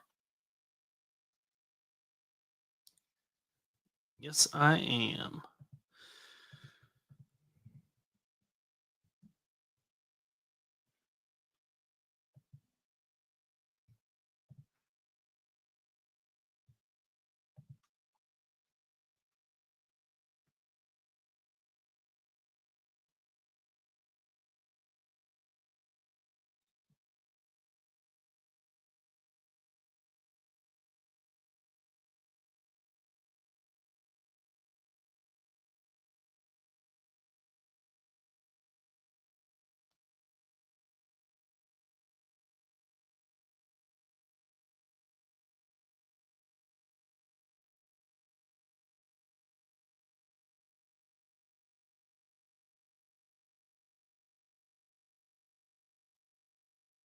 Let's see here.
Let's see here. What do we got going on? What do we got going on? What kind of moves we looking for out here? Got to tweet this out. I'm not even sure that the first tweet went out for this live stream. X has been down all day.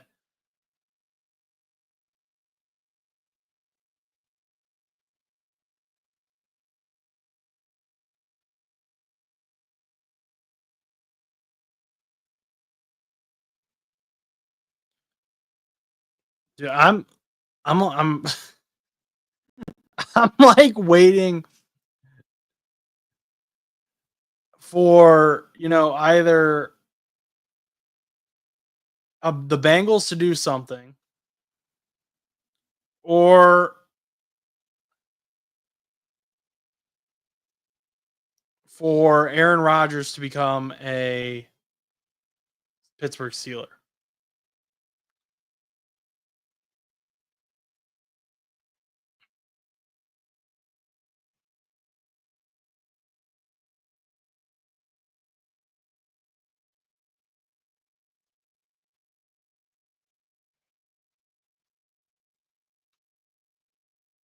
Which of those things do you think happens first? That's probably the more important question.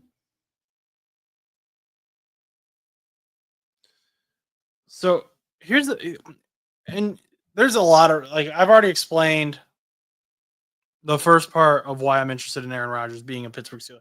But also, if Aaron Rodgers becomes a Pittsburgh Steeler, that also creates the high probability that Justin Fields goes to the New York Jets, which then limits where Sam Darnold goes. And while Sam Darnold could still sign with the Minnesota Vikings, the Seahawks need a quarterback. And they're deep in that draft. And so I could see them signing someone in free agency. So does Justin Fields go to the Seahawks or the Jets? And then Sam Darnold, I think, goes to the opposite one of those, but I don't think Sam Darnold goes back to the Jets. I don't think they'd be interested in that. So that's why I think Justin Fields is the most likely candidate for the New York Jets. Sam Darnold goes to the Seahawks, maybe the Titans, but I doubt it. Um,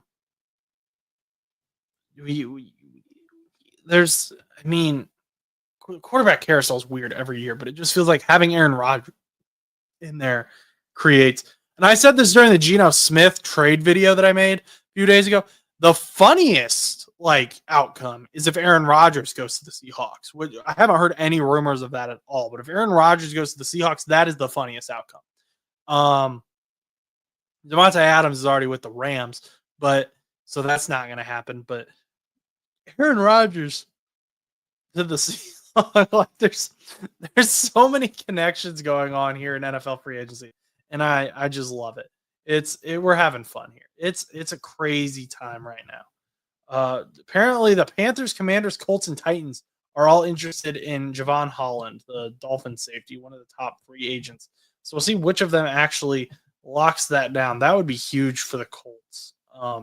Panthers already made a big move with Milton Williams. Commanders have already made some big moves. Titans got Dan Moore, left tackle, spent a lot of money right there on him, $50 million in 2 years. But the Lions, okay, this is interesting. Okay, the Lions are signing former Jets cornerback DJ Reed to a 3-year, $48 million contract, according to Jordan Schultz. So the reason I say that that's interesting is because DJ Reed is a very good corner. He is very good in New York. And Carlton Davis is a very good corner. However, Carlton Davis is no longer on the Lions, so they needed to go find a replacement. They did with DJ Reed. Carlton Davis signed a 3-year, $68 million deal, though. So, I wonder if the Lions turn around and got this done real quick so that they could save $12 million, so that they saw what they could get. They saw they could get DJ Reed for cheaper than what Carlton Davis wanted for re-signing. They went and got it. Got a pretty good, in my opinion, cornerback. I think this is a good move for the Lions. They should be excited. You're saving effectively $12 million here. It's not really a trade, but it's a trade off. So that makes sense to me. I think this is a solid move by Brad Holmes, who's been doing great the last few seasons for the Detroit Lions. Obviously, they've been building some crazy good teams. So I'm fascinated by how this kind of works out. I wonder if there's a way that I can compare these two side by side here real quick. But If you aren't familiar with DJ Reed, I think he's good. I think he just gets frustrated with bad teams, like we all kind of would. And he got frustrated playing for the Jets and all the drama that was going down with the Jets. And so I completely understand that. And he said, "I'm not coming back. I'm sticking in free agency." So that's DJ Reed, number 4 there. Um, good signing. Let's see. Let's see what PFF says. Let's pull up both these guys' PFFs here. Get us some comparisons because, like on film, in my opinion, they look very similar from what I have seen. Um, but let's get some numbers applied to this.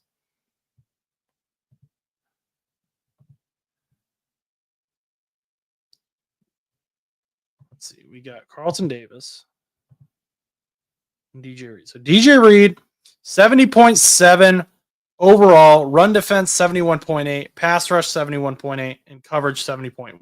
Those are his grades. 55 solo tackles, 0 interceptions, 60 targets, receptions allowed 35. Okay, so just allowed just over 50% of his targets to get caught.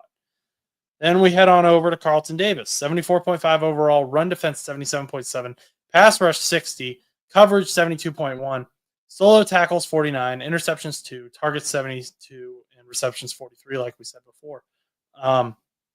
Again, a little bit more than 50%, about 60% probably of his targets were caught.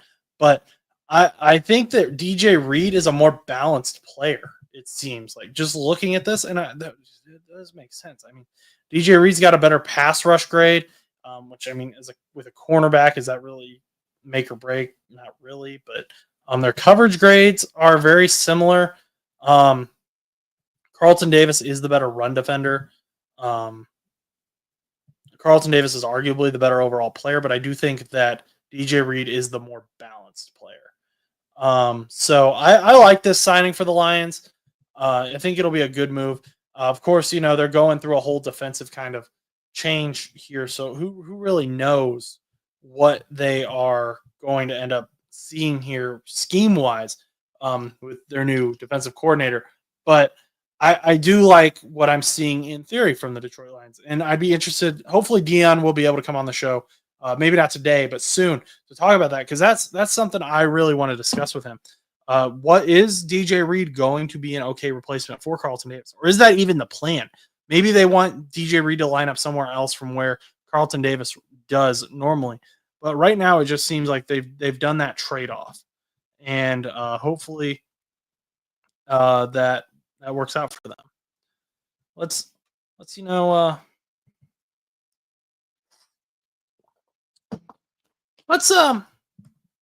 tweet at Dion. Let's see what Dion's doing. Is he on Twitter?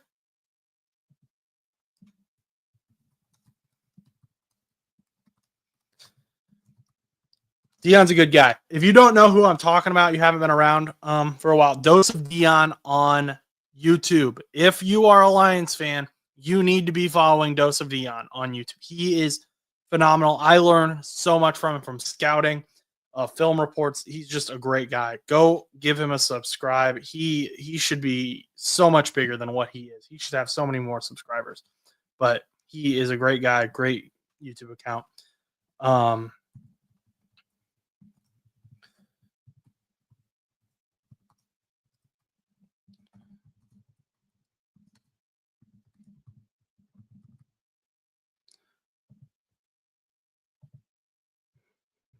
There, we tweeting that. Let's see what he says. Maybe he'll text me. The one thing Dion doesn't answer is text. So, like, if I want to contact him immediately, I got to hit him up through Twitter. So, it's not like he doesn't want to talk. Like, if I call him, he'll pick up. That boy does not know how to text. So,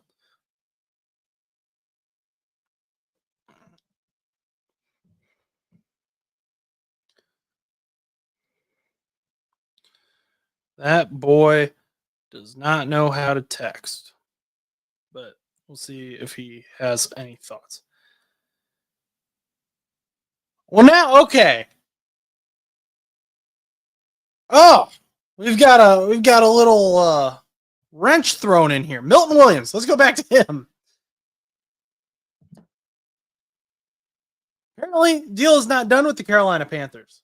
He's also still in talks with Cardinals and Minnesota Vikings. Deal is not done.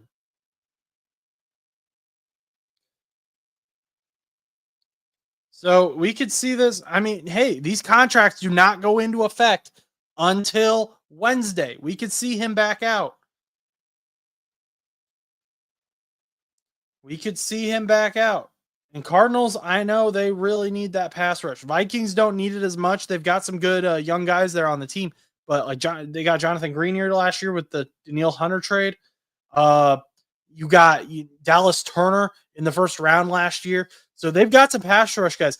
But Milton Williams could go to the Vikings in Cardinals, so let's keep an eye on that. Eagles cornerback Isaiah Rodgers is heading to the Minnesota Vikings, 2-year, $15 million contract. The deal includes $8 million fully guaranteed. So this is so now we could potentially have two Philadelphia Eagles potentially going to the Vikings here if Milton Williams backs out. Very, very interesting here. Very, very, very, very, very, very interesting. I'm loving this. I'm loving this. I would love it a whole lot more if the Bengals would do something though.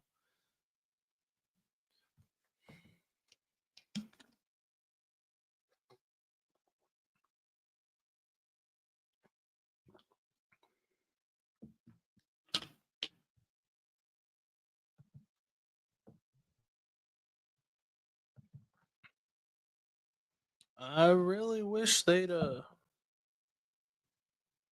really wish the Bengals would sign some.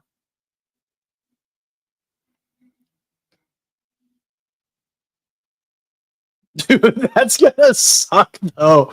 If Milton Williams goes to another team, like if I'm a Carolina Panthers fan, I would be so mad. You know, like Brian Burns just got traded last year. Thought you had Milton Williams for a moment, and he just, lost him potentially. So, like, let's we got some potential for some craziness to happen here.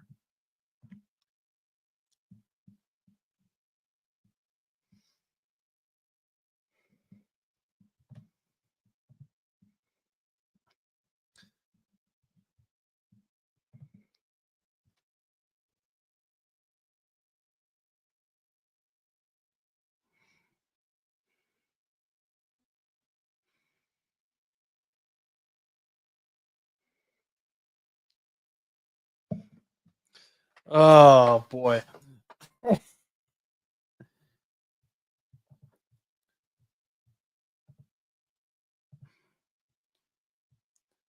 So we got some storylines here that we're discussing.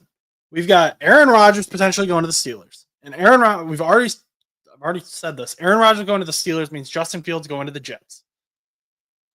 Justin Fields going to the Jets means that Sam Darnold goes to the Seahawks, or maybe the Titans, but probably the Seahawks and potentially the Vikings. But then we've got Milton Williams, who, big, like this is like a top 5 guy in free agency right now. And he went fairly early in the day when we were talking about who we're signing, who we're discussing here. And I said I wanted the Bengals to go after him. I thought he would get a good deal. Thought he'd be a good guy. Very excited about him. And now it's being reported he might not even be staying with the Carolina Panthers. He may be going to the Arizona Cardinals.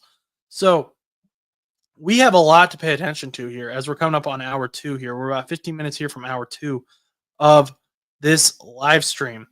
Having a lot of fun here.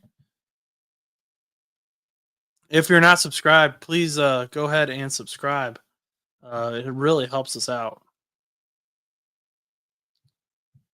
Go ahead and share the live stream as well. Let's get some friends. Get your friends in here. Let's all have a conversation. Eric was in here earlier. He was telling us about Tevin Jenkins. He said Tevin Jenkins has some injuries. It's hard to tell with players like that. Sometimes a change of teams just benefits their career and ends up in a great situation. And like I said with him, like we had this issue last year with Mekhi Becton. Do you sign Mekhi Becton, who has all this potential, but keeps getting hurt? Eagles took a swing and it worked out for them. They go to the Super Bowl and they win the Super Bowl. Keep the Kansas City Chiefs from three-peating. So does another team take that risk? There's a ton of storylines here.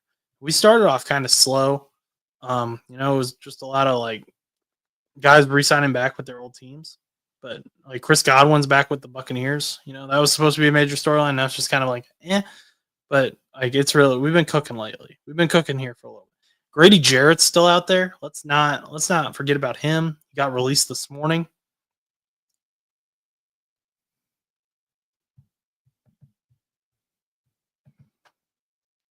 Let's see what we got out here. Let's see any updates. Let's hit.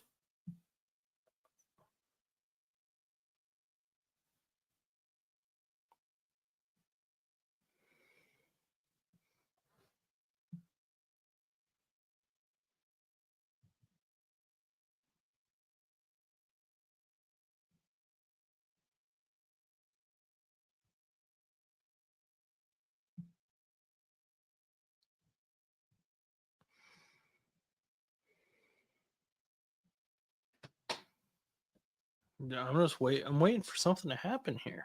We ain't got nothing happening.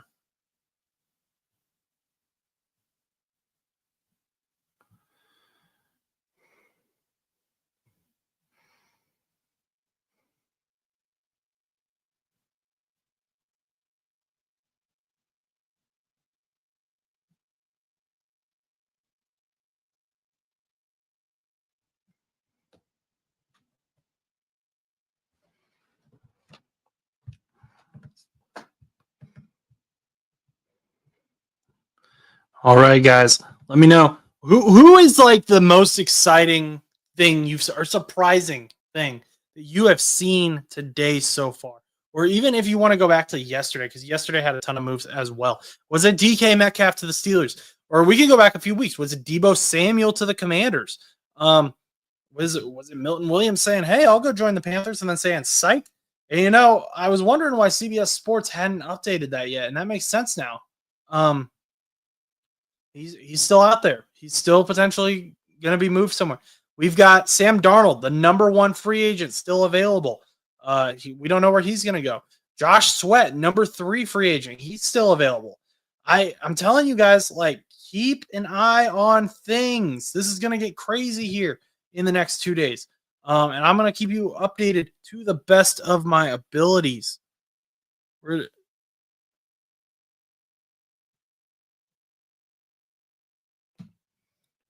got to answer a text for work.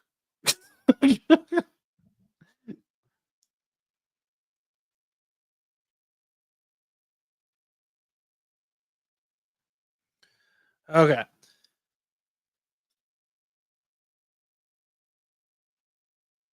So some teams that haven't done really anything yet: the Colts, the Packers, Cardinals.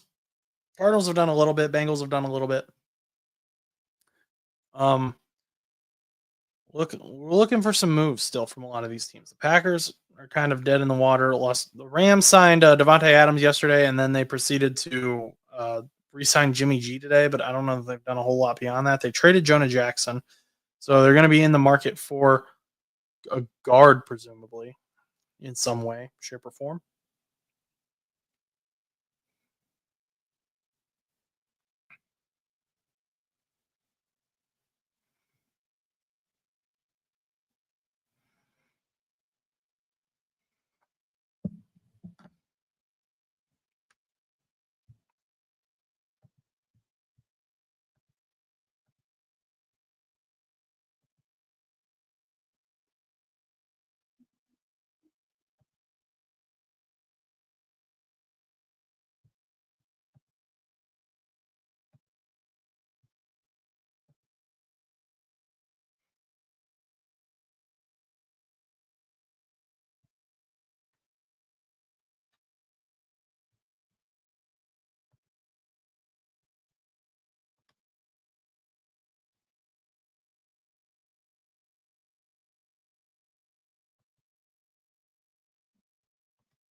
X might be going down again here.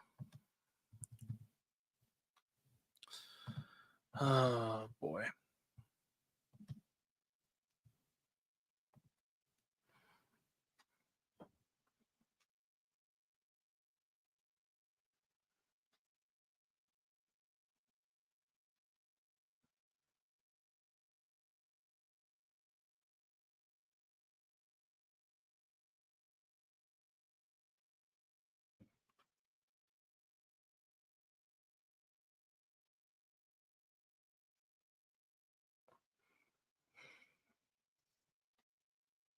Just kind of waiting. Just kind of lollygagging along here.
Oh, nothing's going on. I don't know what to say. We're just kind of waiting on something to happen. Waiting on a move.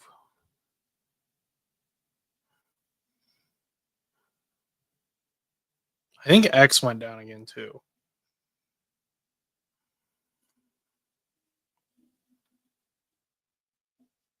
Let's see here.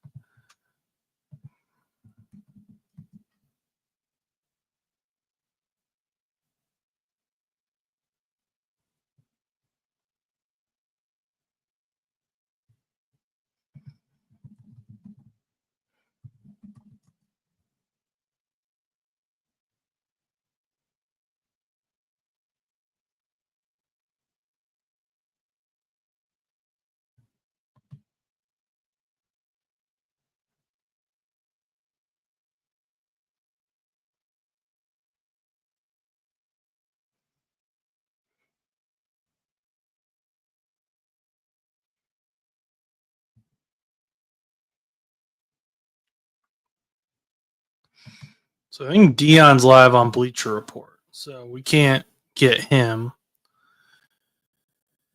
right now. I am interested to know his thoughts though when we get those eventually. I have no idea where Chess is. I do know Chess's thoughts though. Chess did text me his thoughts. He is not happy with the potential Aaron Rodgers signing. So that's pretty fun. But we're just honestly waiting for any. I don't know why, but I think Adam Schefter and Ian Rappaport must be bored too because they just randomly tweeted another comp update for Javon Kinlaw. They'd already tweeted that it was a 3-year, $45 million deal that includes $30 million guaranteed. We already knew that, but that was the last thing that I can see that they tweeted. So that's I don't know if X went back down again or what's kind of going on here. But that's the situation we are in right now. So,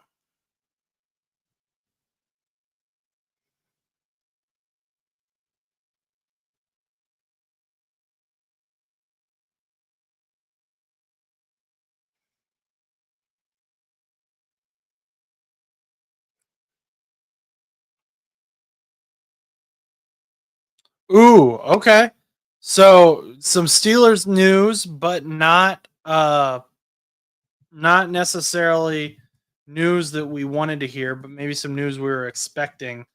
Najee Harris has started saying his goodbyes to teammates, preparing for free agency, according to Josina Anderson. Harrison is not expected to return to Pittsburgh after the team declined his fifth-year option, and the Raiders have been linked as a potential suitor for Najee Harris, which, Najee, like, he's a 1,000-yard running back. He had over 1,000 yards last season, but he also, it was a very quiet 1,000 yards, which, I don't necessarily care. I mean, 1,000 yards is 1,000 yards in one asset, but at the same time, like, I guess, you do want more explosive plays, and Najee wasn't necessarily bringing that to the table. He would be a upgrade over a Sincere McCormick, who is the Raiders' current running back. And I actually don't mind Sincere McCormick. I think he's a good running back too, but he's not an RB1. He's not who you want your team to be relying on in terms of the running game. So Najee going down over to Las Vegas does make some level of sense. There's a few other teams that could probably go for him as well, but I think that makes a ton of sense. However, we don't know. We don't know yet. We just know that Najee is likely leaving the Pittsburgh Steelers. We also know that Aaron Rodgers is likely joining the Pittsburgh Steelers. And we're waiting. We are going to keep waiting for that. Be waiting all day if I have to. But I want to know who the Pittsburgh Steelers quarterback is going to be. And will it be Aaron Rodgers? Will it be Sam Darnold? Will the whole world just shake up and we'll get Sam Darnold as a Pittsburgh Steelers quarterback?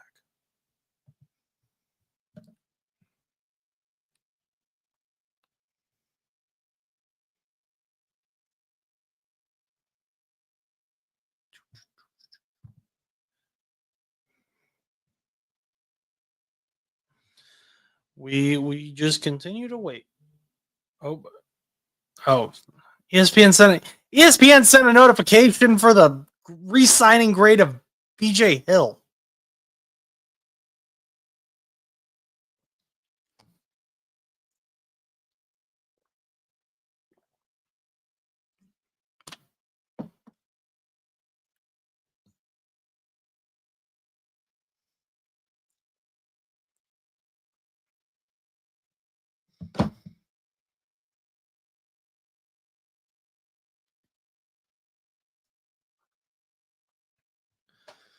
Oh.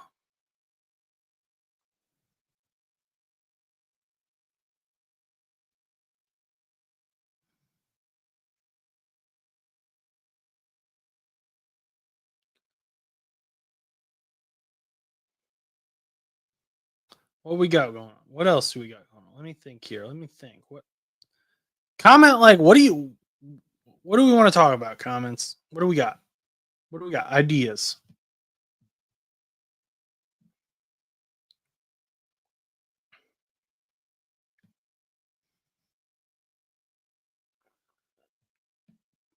We could let's do a recap. Let's do a recap. That's what we'll do.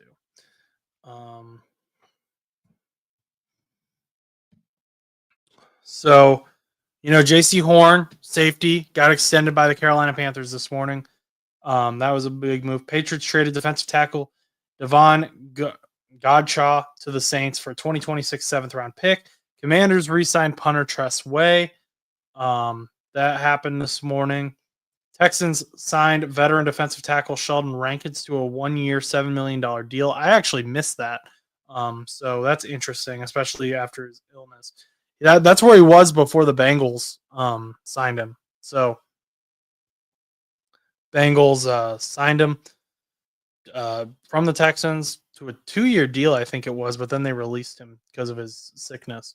Anyway, Falcons releasing Grady Jarrett. That's puts another big name in free agency. They saved like $16 million, I believe, from doing that. J.C. Horn has agreed to a 4-year, $100 million extension up to $108, including $70 million guaranteed. So that's a huge, huge signing for J.C. Horn in the Carolina Panthers. Khalil Mack, like right before free agency opened, right before noon, Khalil Mack signed a 1-year, fully guaranteed $18 million deal with the Los Angeles Chargers to return there. So they released Joey Bosa, but they keep Khalil Mack. So good half of their pass rush. We've got Packers declined to re-sign Josh Myers, their center. So, he's out there if a team needs a center. And we did already see the Chicago Bears signed the top guy, the top offensive lineman available, who was a center, Drew Dahlman. He's going to the Chicago Bears from the Falcons.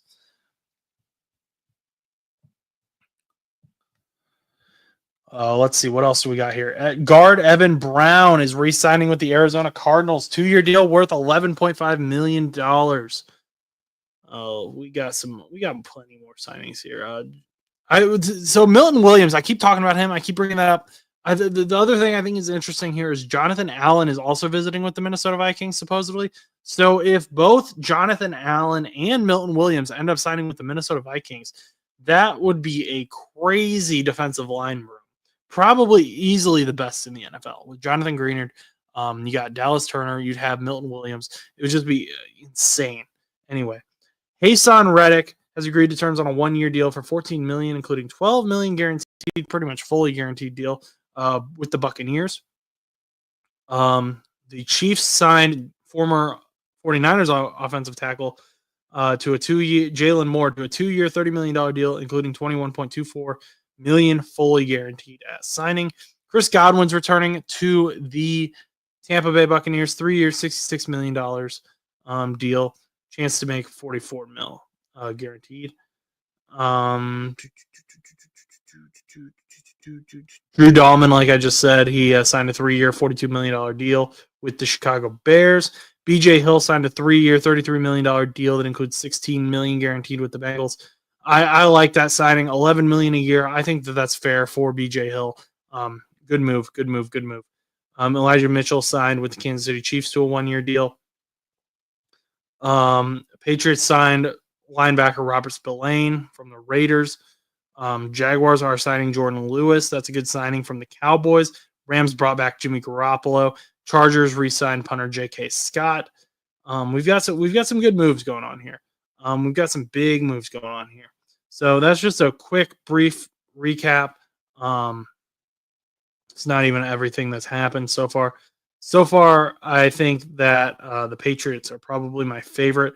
I do really like that move that the Lions made, though. Like I keep saying, DJ Reed on a 3-year, $48 million deal to kind of replace Carlton Davis after they lost him to the Patriots.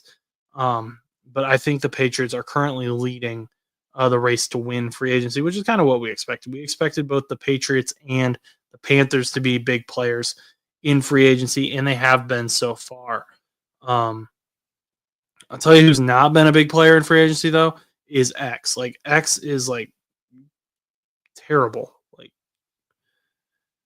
you like Darnold or Russ better for the Steelers? So, Alec Turtles. Here's the thing. I'm waiting for Adam Schefter or someone, to tweet this. But it seems like Russell Wilson is going to the Giants. So I guess let's say hypothetically that's not true. Let's say he's not going to the Giants. I do like Sam Darnold better for the Steelers. I think that Sam Darnold offers a little bit more. Now, the thing with Sam Darnold, though, that you have to do, and you're going to have to do this with Russell Wilson as well, you have to have a good O-line because Sam Darnold, he has never had a quick release of the ball. And if teams can just blitz him, it's going to be bad. Russell Wilson is similar, especially now that he can't move as much now that he's older. But I would say hypothetically, between those two, I like Darnold more. You just got to protect him because we saw this with the Lions. The Lions gave the cheat code, and then it showed up in the playoffs as well. To beat the Vikings last year was to just blitz Sam Darnold, just sell out for the blitz and hit Sam Darnold. Now, Alec, the question I ask you, and feel free to respond because I'd love to have the conversation. Would you rather have Aaron Rodgers or one of those three guys? And again, Russell Wilson might be a New York Giant. That's something to consider as well. But what's the order that you would put those three, assuming that Russell Wilson is still available? Justin Fields could still be available too. He hasn't signed with the Jets yet. That's kind of where I'm hypothetically putting him. Rather have anyone other than Rodgers. Okay, so Rodgers is like, okay, so where would you, Alec, then put Darnold or Russ? And remember, Darnold's younger. You can maybe build a team around Darnold. Russ, it kind of seems like he's gonna want to be in a win now situation. And I have to protect him. I don't think that he's that. I'm not that high on Russ. We haven't been that high on Russ on this show. Tuss, even, who's a Steelers fan, he wasn't that high on Russ. Darnold, Russ, Rodgers. Okay, so you're kind of with me. I do think Darnold is better than Russ. If I'm the Steelers, I just got to protect him, and he's shown that he can be a good quarterback. He can be a good, competent quarterback. He just needs to be in a good system. And Arthur Smith has a weird system, has a weird offensive system. I mean, you saw that with some Steelers fans' reactions to the DK Metcalf trade. I saw a bunch of tweets that were like, it's good that the Steelers traded a second-round pick to the Pittsburgh Steelers so that Darnell Washington could lead the team in receptions.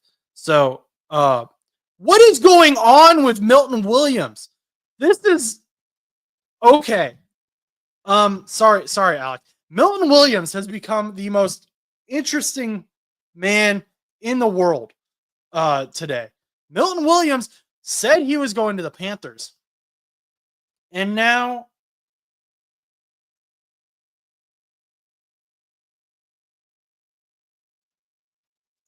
Patriot. He is a Patriot now. He was a Panther for like 30 seconds. And now he's a Patriot. And he was a Panther, and then he was a Cardinal, then he was a Viking, now he's a Patriot. What is going on?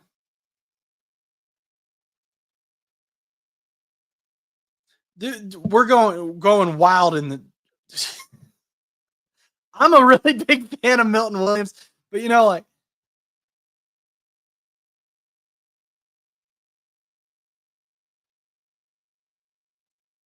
Panthers. Okay, now that the Panthers are making a move, they are expected to sign former Raiders star safety Trayvon Mooring, a 3-year, $51 million contract. So Rap Sheet is tweeting. He's tweeting that it's $26 million a year is the contract for Milton Williams. That's a little. I get it. I'm okay with it. I'm not saying it's a bad contract. That is a little bit higher than what I would have wanted the Bengals to pay. However, it's not that much higher to the point where I'm kind of hoping we're in talks for that. But I don't even know if this is true at this point because now Rappaport's tweeting it. I trust Rap Sheet. I do, but we've heard so many different things here with Milton Williams. Where's he going to go? Is he going to stay with the Panthers? Is he going to stay with the Patriots? So let's wait another half hour and maybe Milton Williams will be on another team. Absolutely insane. Absolutely insane.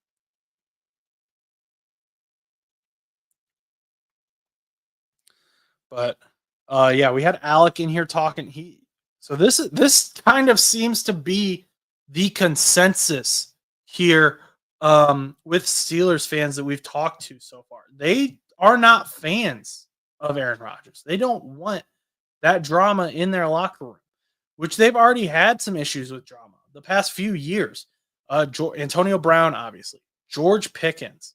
Do you want Aaron Rodgers to add to that? Now you have DK Metcalf and George Pickens and Aaron Rodgers. And I talked about that.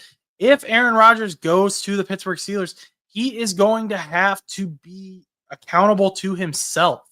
He is going to have to admit that he is going to screw up sometimes.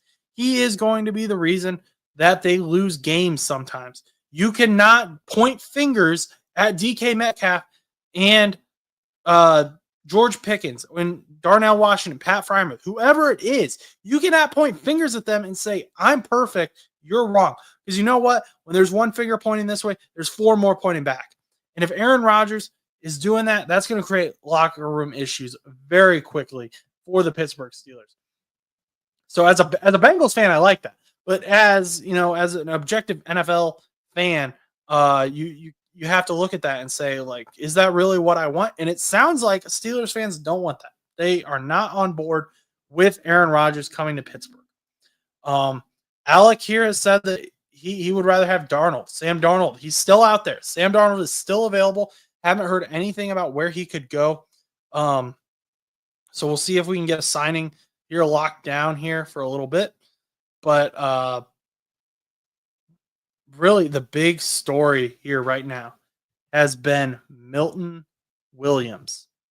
Oh my gosh, this guy, great player. He's a guy, he probably my favorite free agent. He's not the highest rated free agent, but I was hoping he would find his way to either Indianapolis or Cincinnati. He did not. Schefter's saying it's $26 million a year. That's a lot of money. We'll see how many years it is. But also, he was reportedly going to the Panthers just like an hour ago. And these contracts don't lock in until Wednesday. So, maybe something happens. He's testing his market. He's getting what he deserves. But if this is true, that he ends up with the Patriots have continuously signed great players. They are winning free agency right now. We've got Milton Williams. They got Carlton Davis. Let's just look up New England Patriots. Who have they added this offseason? I mean, I just feel like they've been cooking. They added Morgan Moses, who again I said he's not like this huge addition that's absolutely insane that I'm screaming about. Milton Williams is probably the biggest addition they've had so far, but Morgan Moses, he's dependable. He's older. I'm not expecting him to do everything, but I like the signing. They have not updated their website yet. Interesting. Okay. Thanks a lot, New England. Is the New York Times better? Looks like the New York Times is better at tracking the New England Patriots than the New England Patriots. So the New England Patriots, they signed Morgan Moses, like we just said. They got in Carlton Davis. Their first agreement was they got former Titan linebacker Harold Landry Sunday night. That's right. That's a good move. Raiders linebacker Robert Spillane. They are retooling their defense. They are rebuilding their defense. And that makes sense because Mike Vrabel is the new head coach. He's a defensive mind. I'm kind of interested that they haven't really gone off on free agent for a wide receiver. They've got Carlton Davis. They got a lot of these guys. Zadarius Smith is still out there, and Terrell Williams was the defensive line coach for the Lions last year. Now he's the defensive coordinator for the Patriots. So that would make sense. Zadarius Smith was released. I want some receivers though. If I'm Drake May, I'm looking at this and I'm saying, is there a chance we get receiver? And they have been chasing guys. They've gone after guys. They went after T. Higgins. He got franchise tag. They went after Chris Godwin. He got re-signed with the Buccaneers. So they've been trying to make moves there on the other side of the ball. But is he necessarily is this necessarily the moves that Drake May is going to want? And Drake May, yeah, he's a second-year quarterback, but you got to protect him. You protected him with Morgan Moses. You got an okay O-line, but I want to see an offensive weapon get signed to the New England Patriots if I'm a Patriots fan. But so far, I've got them winning. I like what I'm seeing out of New England. I think that they're doing a great job rebuilding this team. Very, very exciting. Prospect season for this. And that's assuming Milton Williams actually stays with them. Poona Ford, defensive lineman Poona Ford and the Rams have agreed to terms on a 3-year deal just under $30 million with $17 million guaranteed. according to Jeremy Fowler. So Poona Ford, an underrated defensive lineman, headed from the Chargers to the Rams. So now Chargers pass rush is going to take a little bit of a hit. Yes, they signed Khalil Mack to a full deal, $18 million for the year. But they released Joey Bosa, who they could still go sign. Still, technically, I mean, they could re-sign him. He's still out there. But Poona Ford, definitely another guy who, like, I'm not gonna get up in arms about not having him. But when you start losing those guys, when that starts kind of building up and you don't have depth, that's going to continue to hurt you. So let's see, what was Poona Ford's stats like last year? Because I've looked at him in the past and he's been good. He's just been a guy that I've had as an underrated type player. But again, not anything insane. So that's going to come down to contract, I guess, a little bit too, in the structure. But I mean, ooh, okay, we cooking. I'm getting excited here. Okay, so Poona Ford, he's 3-year deal, $30 million with 17 guaranteed. I'm okay with that. I like that contract. $10 million. $10 million. I like that. That's a fair deal. That's a little bit less than what the Bengals just paid BJ Hill. I'd be willing to pay that if I'm looking for a pass rush, which the Rams are, which the Rams pass rush is phenomenal, mind you. So they're adding to that. This is a depth piece for them. This isn't a starting player. But, okay, the reason I got excited was because Larry Ogunjobi, Big Larry, Big O, has just been released by the Pittsburgh Steelers. And the reason I got excited about this is because this is a guy who the Bengals had, who Bengals fans wanted Larry Ogunjobi to get re-signed. And he didn't. He ended up going to Pittsburgh. And so now there's an opportunity here for the Bengals to bring him back, to bring back Larry O. They've got a relationship. Let's see what happens here. This could turn into something as well. This is a storyline. And there were fans who were saying, fans all offseason, if you've been following the Bengals, have been saying, we need something like we had with, BJ Hill and DJ Reader and Larry Ogunjobi. You just re-signed BJ Hill. You've got the potential now to re-sign Larry Ogunjobi. You're not going to re-sign DJ Reader. He's kicking it in Detroit. He's doing great. Good for him. But you can go out and get a guy. You can go out and get someone like DJ Reader. McKinley, you got McKinley Jackson and Chris Jenkins already on the roster who have starter potential, but they're not there yet. And they need to learn behind some of these veterans. So I am excited that Larry Ogunjobi is hitting the market. Hopefully the Bengals are picking up the phone right now and calling them. We got it. Sam Darnold. Okay. I said I wasn't sure. Oh boy. Here we go. Sam Darnold is headed to the Seahawks. Okay. This makes me think Russell Wilson is headed to the New York Giants. This just like we're cooking here now. Okay, I know what's happening. I've got this all figured out. Okay, let's get old Sammy here. Let's bring him in. We got Sam Darnold. Okay, so Sam Darnold is signing a huge contract. Okay, dude. Okay, here's what we got.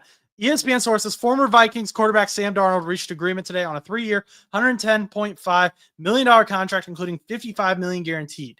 So this screams to me that Russell Wilson is going to the New York Giants. This screams to me that Aaron Rodgers is going to the Pittsburgh Steelers. All of these guys are connected.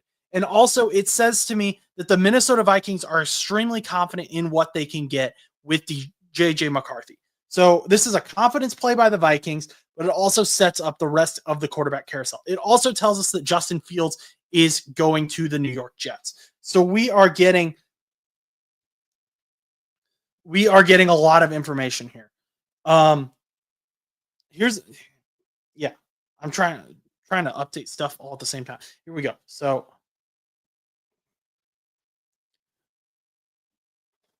stick with me, sir. Stick with me here. Let me know what you think. What do you think about this move? We got Sam Darnold going to the Seahawks. That is confirmed. We know that for sure. That leaves Russell Wilson. Hypothetically, I still think he's going to the Giants. Hypothetically, though, Russell Wilson's still available. Justin Fields is still available for the Steelers. And then one other guy, Aaron Rodgers. Did I already say him? Aaron Rodgers. Yeah, Aaron Rodgers, hypothetically available to the Seahawks.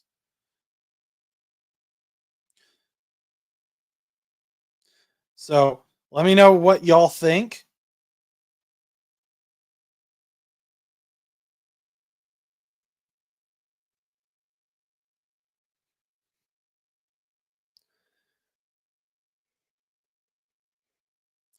Let me know what y'all think.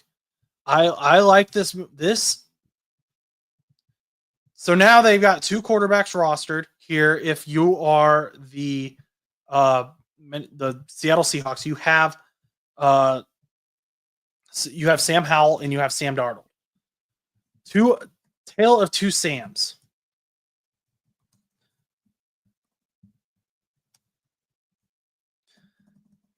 So we got Sam Darnold is headed to the Seattle Seahawks.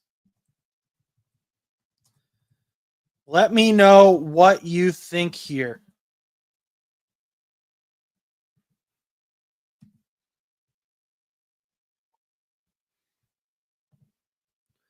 I think this tells us a lot, though.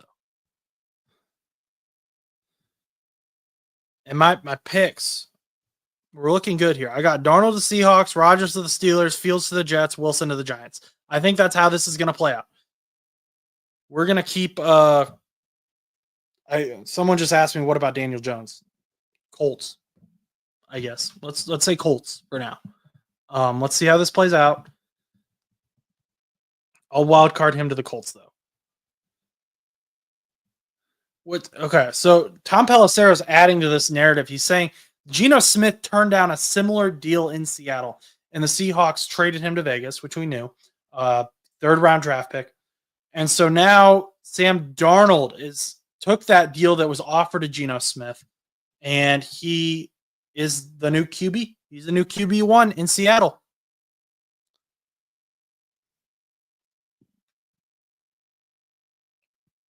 Very, very interesting.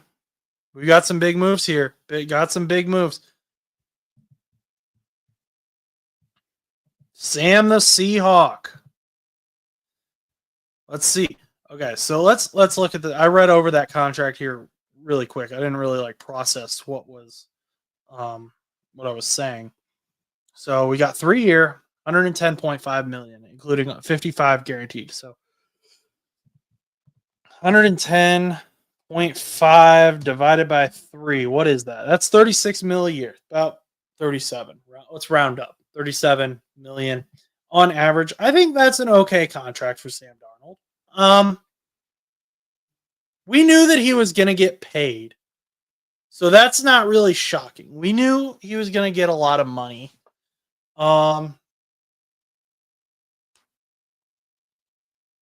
I think that's fair. I think that's a good contract. The issue is, though, if I'm the Seahawks, I don't have anyone for him to throw to. I mean, are we really comfortable with Jackson Smith and Jigba and Bo Melton? I think Bo Melton or what? They dropped all of their offensive weapons.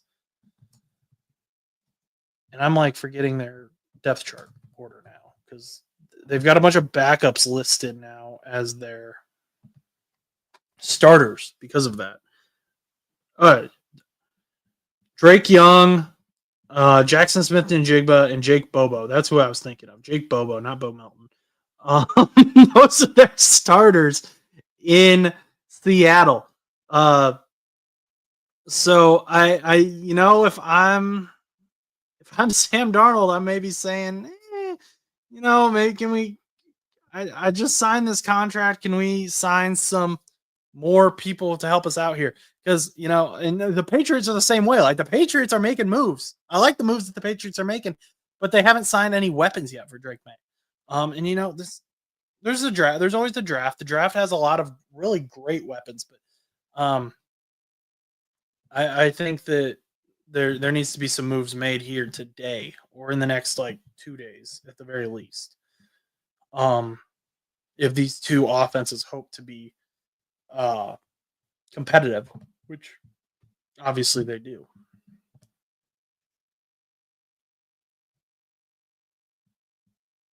So okay, Ian Rappaport is reporting a slightly different contract um than what was reported originally. So Ian Rappaport's contract that he's reporting is 3 years, 100.5 million, 55 million guaranteed, and 37.5 million in year one. So that would be about 33 million a year instead of the 38 million a year that we were originally going off of. What were the guarantees that we looked at from Adam Schefter? So Adam Schefter had 55 million in guarantees, which matches what Ian Rappaport has. Um, okay.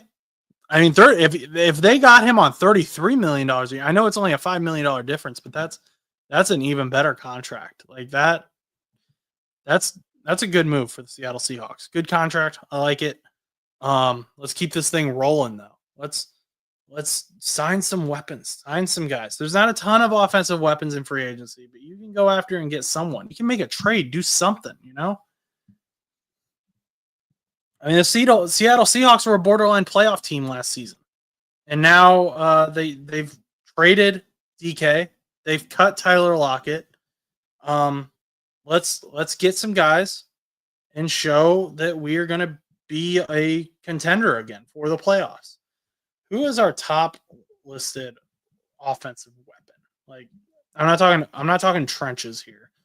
Um, Godwin went back to the Buccaneers. A lot of these guys are trenches guys. So if you need trenches, like this is where you're like thriving. Um, Amari Cooper. Okay. So Amari Cooper is the top rated wide receiver on CBS Sports list of free agents right now. So 30 years old. Obviously was with the Buffalo Bills last year after he got traded. Let's see here. Then it's Diami Brown. No, he doesn't really wow me. So I can kind of see why. Stephon Diggs is out there, though. He's recovering from injury. He's rated 53. 31 years old. He could maybe he's someone who Seahawks go after or the Patriots go after. But I just think that I'd be trying to build something here. I'd be trying to build a team with some offense here if I'm Seattle and New England. Keenan Allen's still out there, Maybe he goes to the. Does he go back to the Bears? He's been rumored to return to the Chargers. Like, there's a couple things. Like, there's guys out there. They're not like blockbuster players, but they are good. DeAndre Hopkins, like there are some moves that can be made here still, and that will be talked about and will be looked at as good moves. So, I wouldn't be shocked to see some of those. Okay, Schefter just fixed his tweet. It's 3 years, $100.5 million deal, and includes $55 million guaranteed. So Sam Darnold is officially a $33 million a year average, annual average quarterback, $55 million guaranteed. And since that contract is the update, I'm assuming that Ian Rappaport is correct about the $37.5 million in year one, which kind of it's a little extra in year one.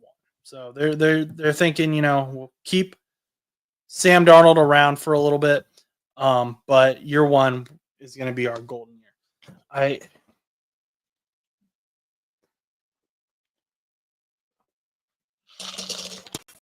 Fascinating, absolutely fascinating.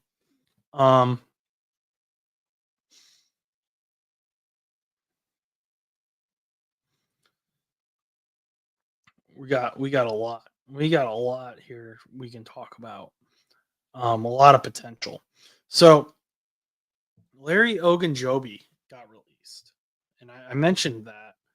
Um, I'm interested to see what we got here. What kind of money is he looking for that he got released? Um, how's he been doing in Pittsburgh? Let's I think we need to bring him home on a. No, I'm not breaking the bank for him, but let's. He left originally because he wanted some money. I get that. I respect that. But now, Larry, you've got your money. Let's bring you back. Let's win some football games, okay?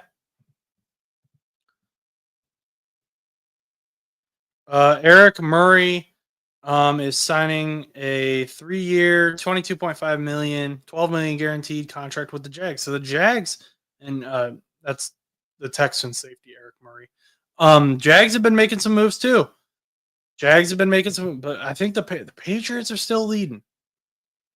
Ooh, so Larry struggled last season.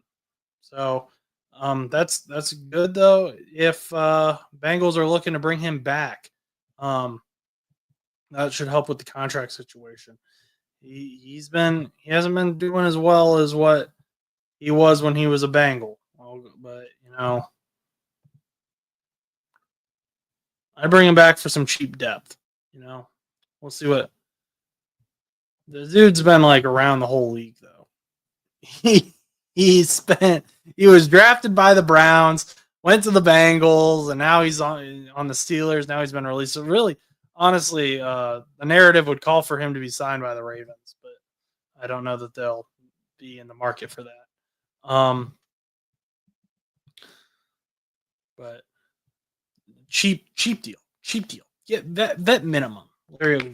I just want D lineman. I don't care if he gets cut in camp. I just want D lineman. We need help. And my guy that I really wanted is gone now. He's on the Patriots as of now. An hour ago, he was on the Panthers. We'll see if that sticks. It looks like it's going to stick.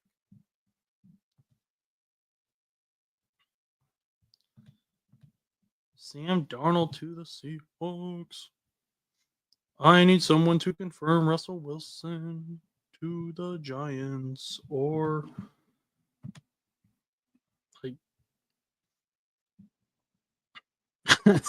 Maurice Jones-Drew is the guy who broke the news about Eric Murray. So, a former Jaguars player. That's funny, but he's heading from one AFC South team to another, heading from the Texans to the Jaguars. Now's the time when all the fans that were defending Eric Murray were like big fans of Eric Murray start trash talking Eric Murray and are like, "This is the worst player we've ever had in the history of the Texans." I don't know. It's crazy out here. It's crazy.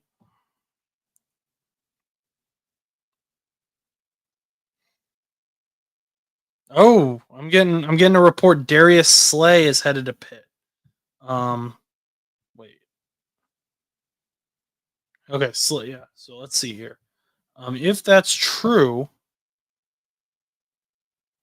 that would help them on defense for sure. So Darius Slay is a good. I haven't seen that. I don't know where they're finding that yet. Oh, there we are. Jordan Schultz. The Steelers are signing free agent cornerback Darius Slay per Jordan Schultz. So that's a good move. Good move. I like Darius Slay. He can be a little cocky. He can be a little mouthy. But and then the Panthers re-signed Tommy Tremble to a 2-year, $60 million deal. So we've got some moves here going on.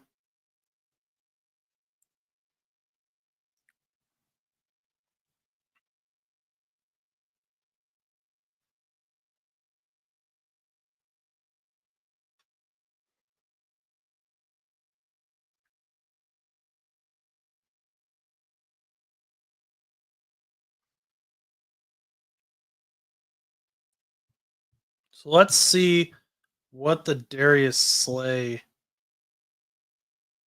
There it is. Okay. We are winning. Oh, God, we're good. We're good at this.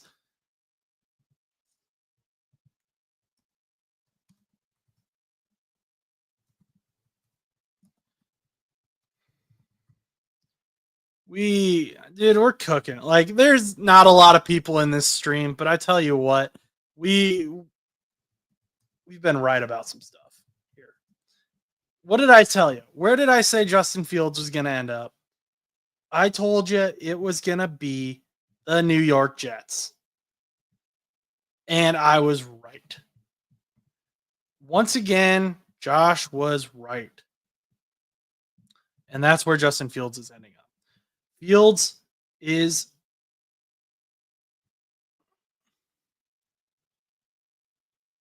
a New York Jet.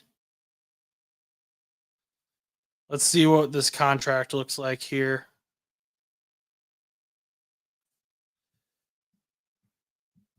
Let's get a picture of him first. It's hard to find pictures of some of these players, especially when they've only been on the team for a little bit.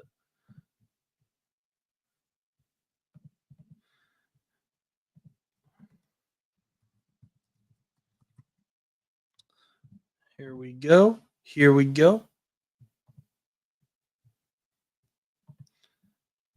Here we go, Steelers. Here we go. Too bad. Lost your quarterback. So now it's looking bleak. Looking bleak in Pittsburgh. Y'all got Darius Slay, but you ain't got a quarterback right now. Justin Fields is headed to the New York Jets. Jets. Jets. Jets. Jets. Jets.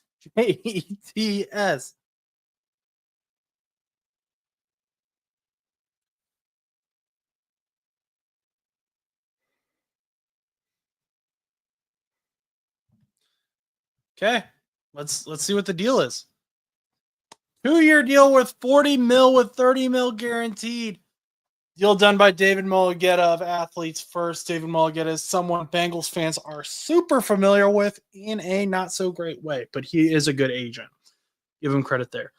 20 million. Oh, that's a steal. I love it. Good deal for the Jets. Good deal. 20 million a year, 30 million guaranteed. Absolutely great signing. I love it. I love it. I love it. I thought Justin Fields looked good when he was starting for the Steelers. I think this is great for the New York Jets. They got a young guy, they got a young player. He can move. Former first round quarterback, guy who he looked good at times in Chicago. He just needed an O line, and now he looked good with the Steelers, and now he's going to get a chance with the New York Jets. He's a guy that the New York Jets can build around as well. I think that this is a very good signing, and Jets fans will be excited about this. They've kind of gone the opposite end of the spectrum. You went with Aaron Rodgers, I think he's the oldest player in the league, maybe just the oldest quarterback, but go from that to Justin Fields, and say that is an upgrade. I don't think 2 years ago that would be even talked about, but here we are. Justin Fields is the upgrade for the New York Jets. They are signing him. The Jets still, the Colts. What team am I talking about? The Steelers still do not have a quarterback. Adam Schefter actually makes a very good point. Justin Fields will be reunited with Garrett Wilson as well, so he's already got some chemistry going with his wide receiver one in Garrett Wilson. So again, this is a great contract, great deal. I'm happy for the Jets. I think Stan the Jet fan will like this move. I haven't gotten his thoughts yet, but we'll see what he says eventually. Probably make a video about this. This same thing that I said with the Geno Smith trade. This allows for you to be more open in the draft and the rest of free agency. You don't have to worry about that most important position on the field. You don't have to worry about the quarterback anymore. I don't have to draft a quarterback in round 1. And really, the Jets don't have to draft a quarterback at all now because they have a young guy to defend. Any of the guys that they were going to get in this draft were going to be the same level as Justin Fields this year. Now, there may be guys who can be coached up in this draft who won't be as raw, like Cam Ward, Shador Sanders. Those guys can probably be coached up, and maybe they'll end up being better than Justin Fields. Only time will tell. But this year, Justin Fields is better than any of those guys, in my opinion. And I like what Justin Fields brings to the New York Jets. I like that he already has chemistry with Garrett Wilson. This is a very exciting move that the New York Jets are making. Still not putting them ahead of the Patriots yet. The Patriots have been cooking, and I think they're going to keep cooking. But we got some moves here from New York, and you should be very happy if you are a Jets fan. Okay, I said the Colts had been pretty quiet. They hadn't really been doing anything, but they have now made a move. This had been rumored for a little bit the past few hours. I didn't. It hadn't been any like super strong sources though, so I didn't want to say anything.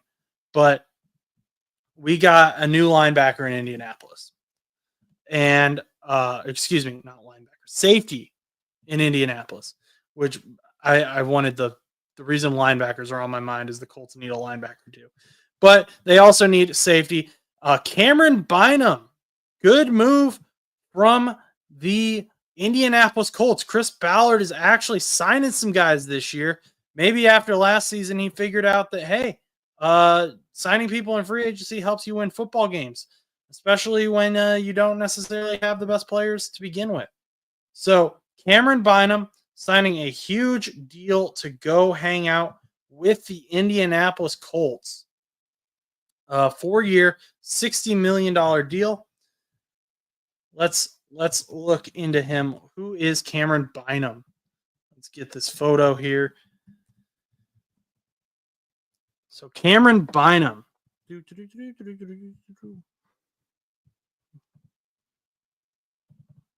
There we go. There's our photo. So not the best quality photo, but it's what I could find short notice. See, I had some of these photos. I had a whole library of player photos at one point, and they all got deleted, which sucked. But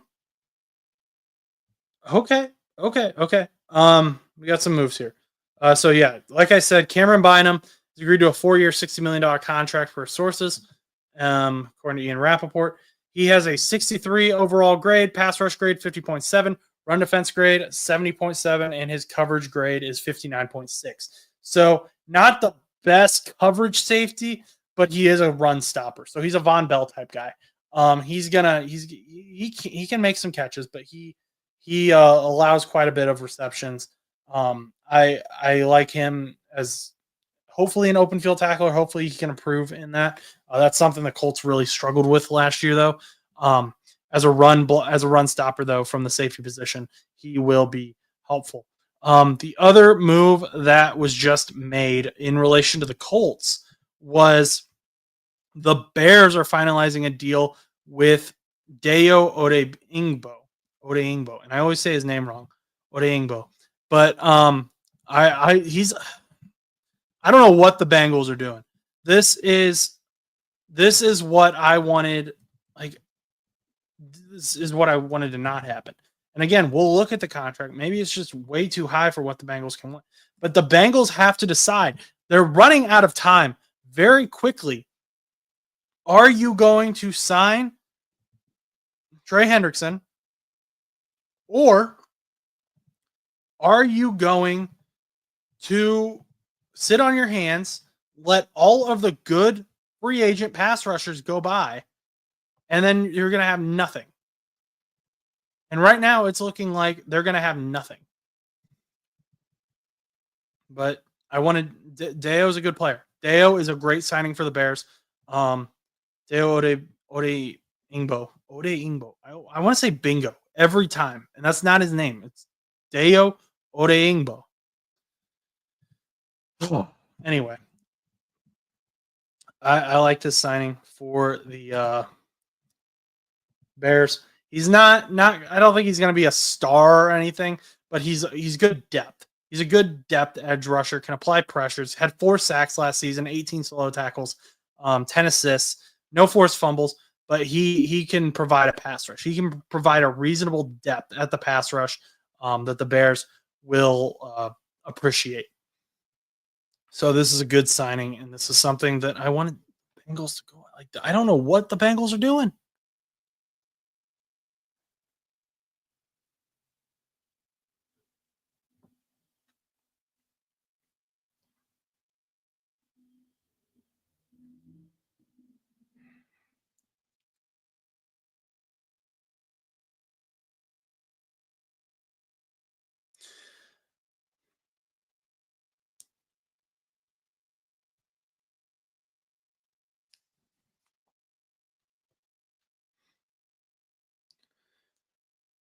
I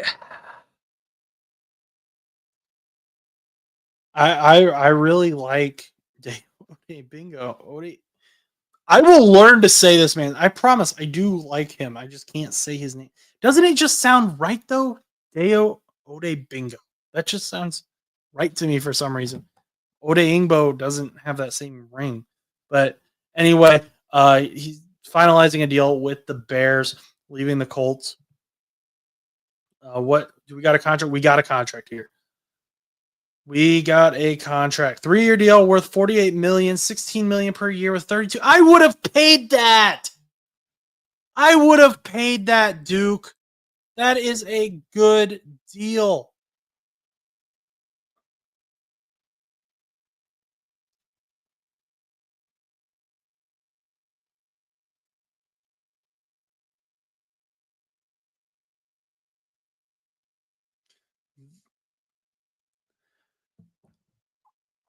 It's a frick. I Duke, what are you doing? I would have paid that. I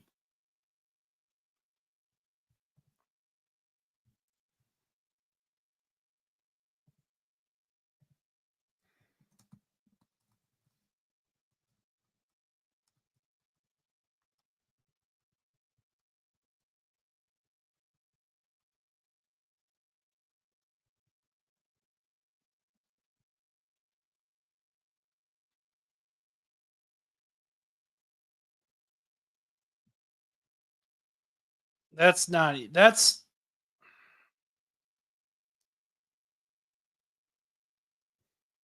I do have Stan the Jet fans official statement though on Justin Fields. He said love Fields very unlikely to be the answer, but he will be the most enjoyable over the mid out of the mid options.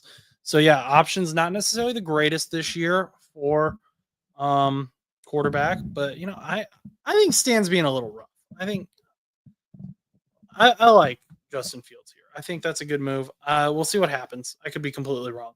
The New York Jets also have like a tendency to somehow like ruin players, so we'll see what happens. We'll see what happens. I like the move.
So we're going on 3 hours here.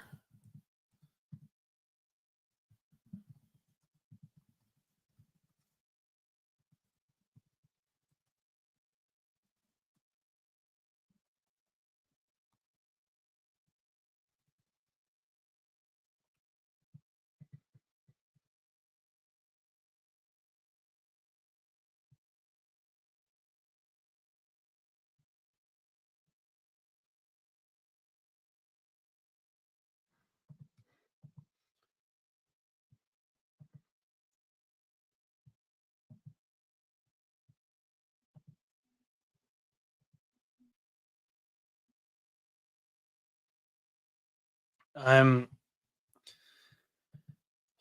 I'm extremely frustrated with the Colts right now.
Okay, let's see what we got here. Okay, so I mean, just in the last few moments, we've had Deo Odeyingbo signed to the Bears, 16 million a year. About we've got Sam Darnold going to the Seahawks at about 33 million a year. I like that contract. Justin Fields going to the Jets at about 20 million a year. I like that contract. So we've been seeing some good moves going on here. Cameron Bynum signed with the Colts, safety. He was what was he, 4 year, 60 mil. So that's 15 mil average a year. So good contracts going out here. I'm really annoyed by the Ode Ingbo contract. The Milton Williams contract, I can at least be like, okay, yep, um, maybe it didn't, maybe it didn't, work out. Maybe that was too much. But I wish the Bengals would come out and say, ah, I wish they would come out and say what they're doing. This is so frustrating. This is so incredibly frustrating.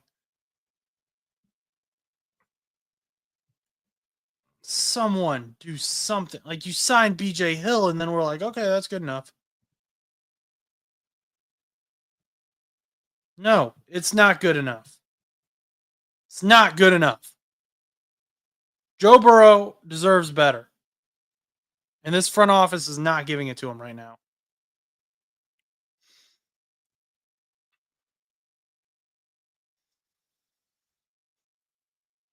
I don't know what they think, who they think they are.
Oh.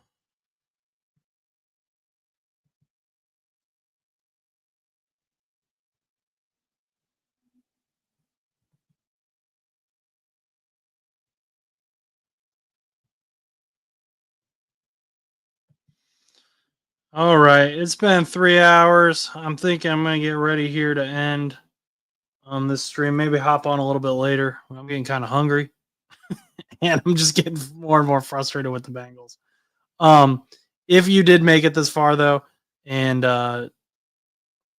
you want to support us, I would appreciate it so much, and I'd be honored if you would give us your like, comment, and subscribe.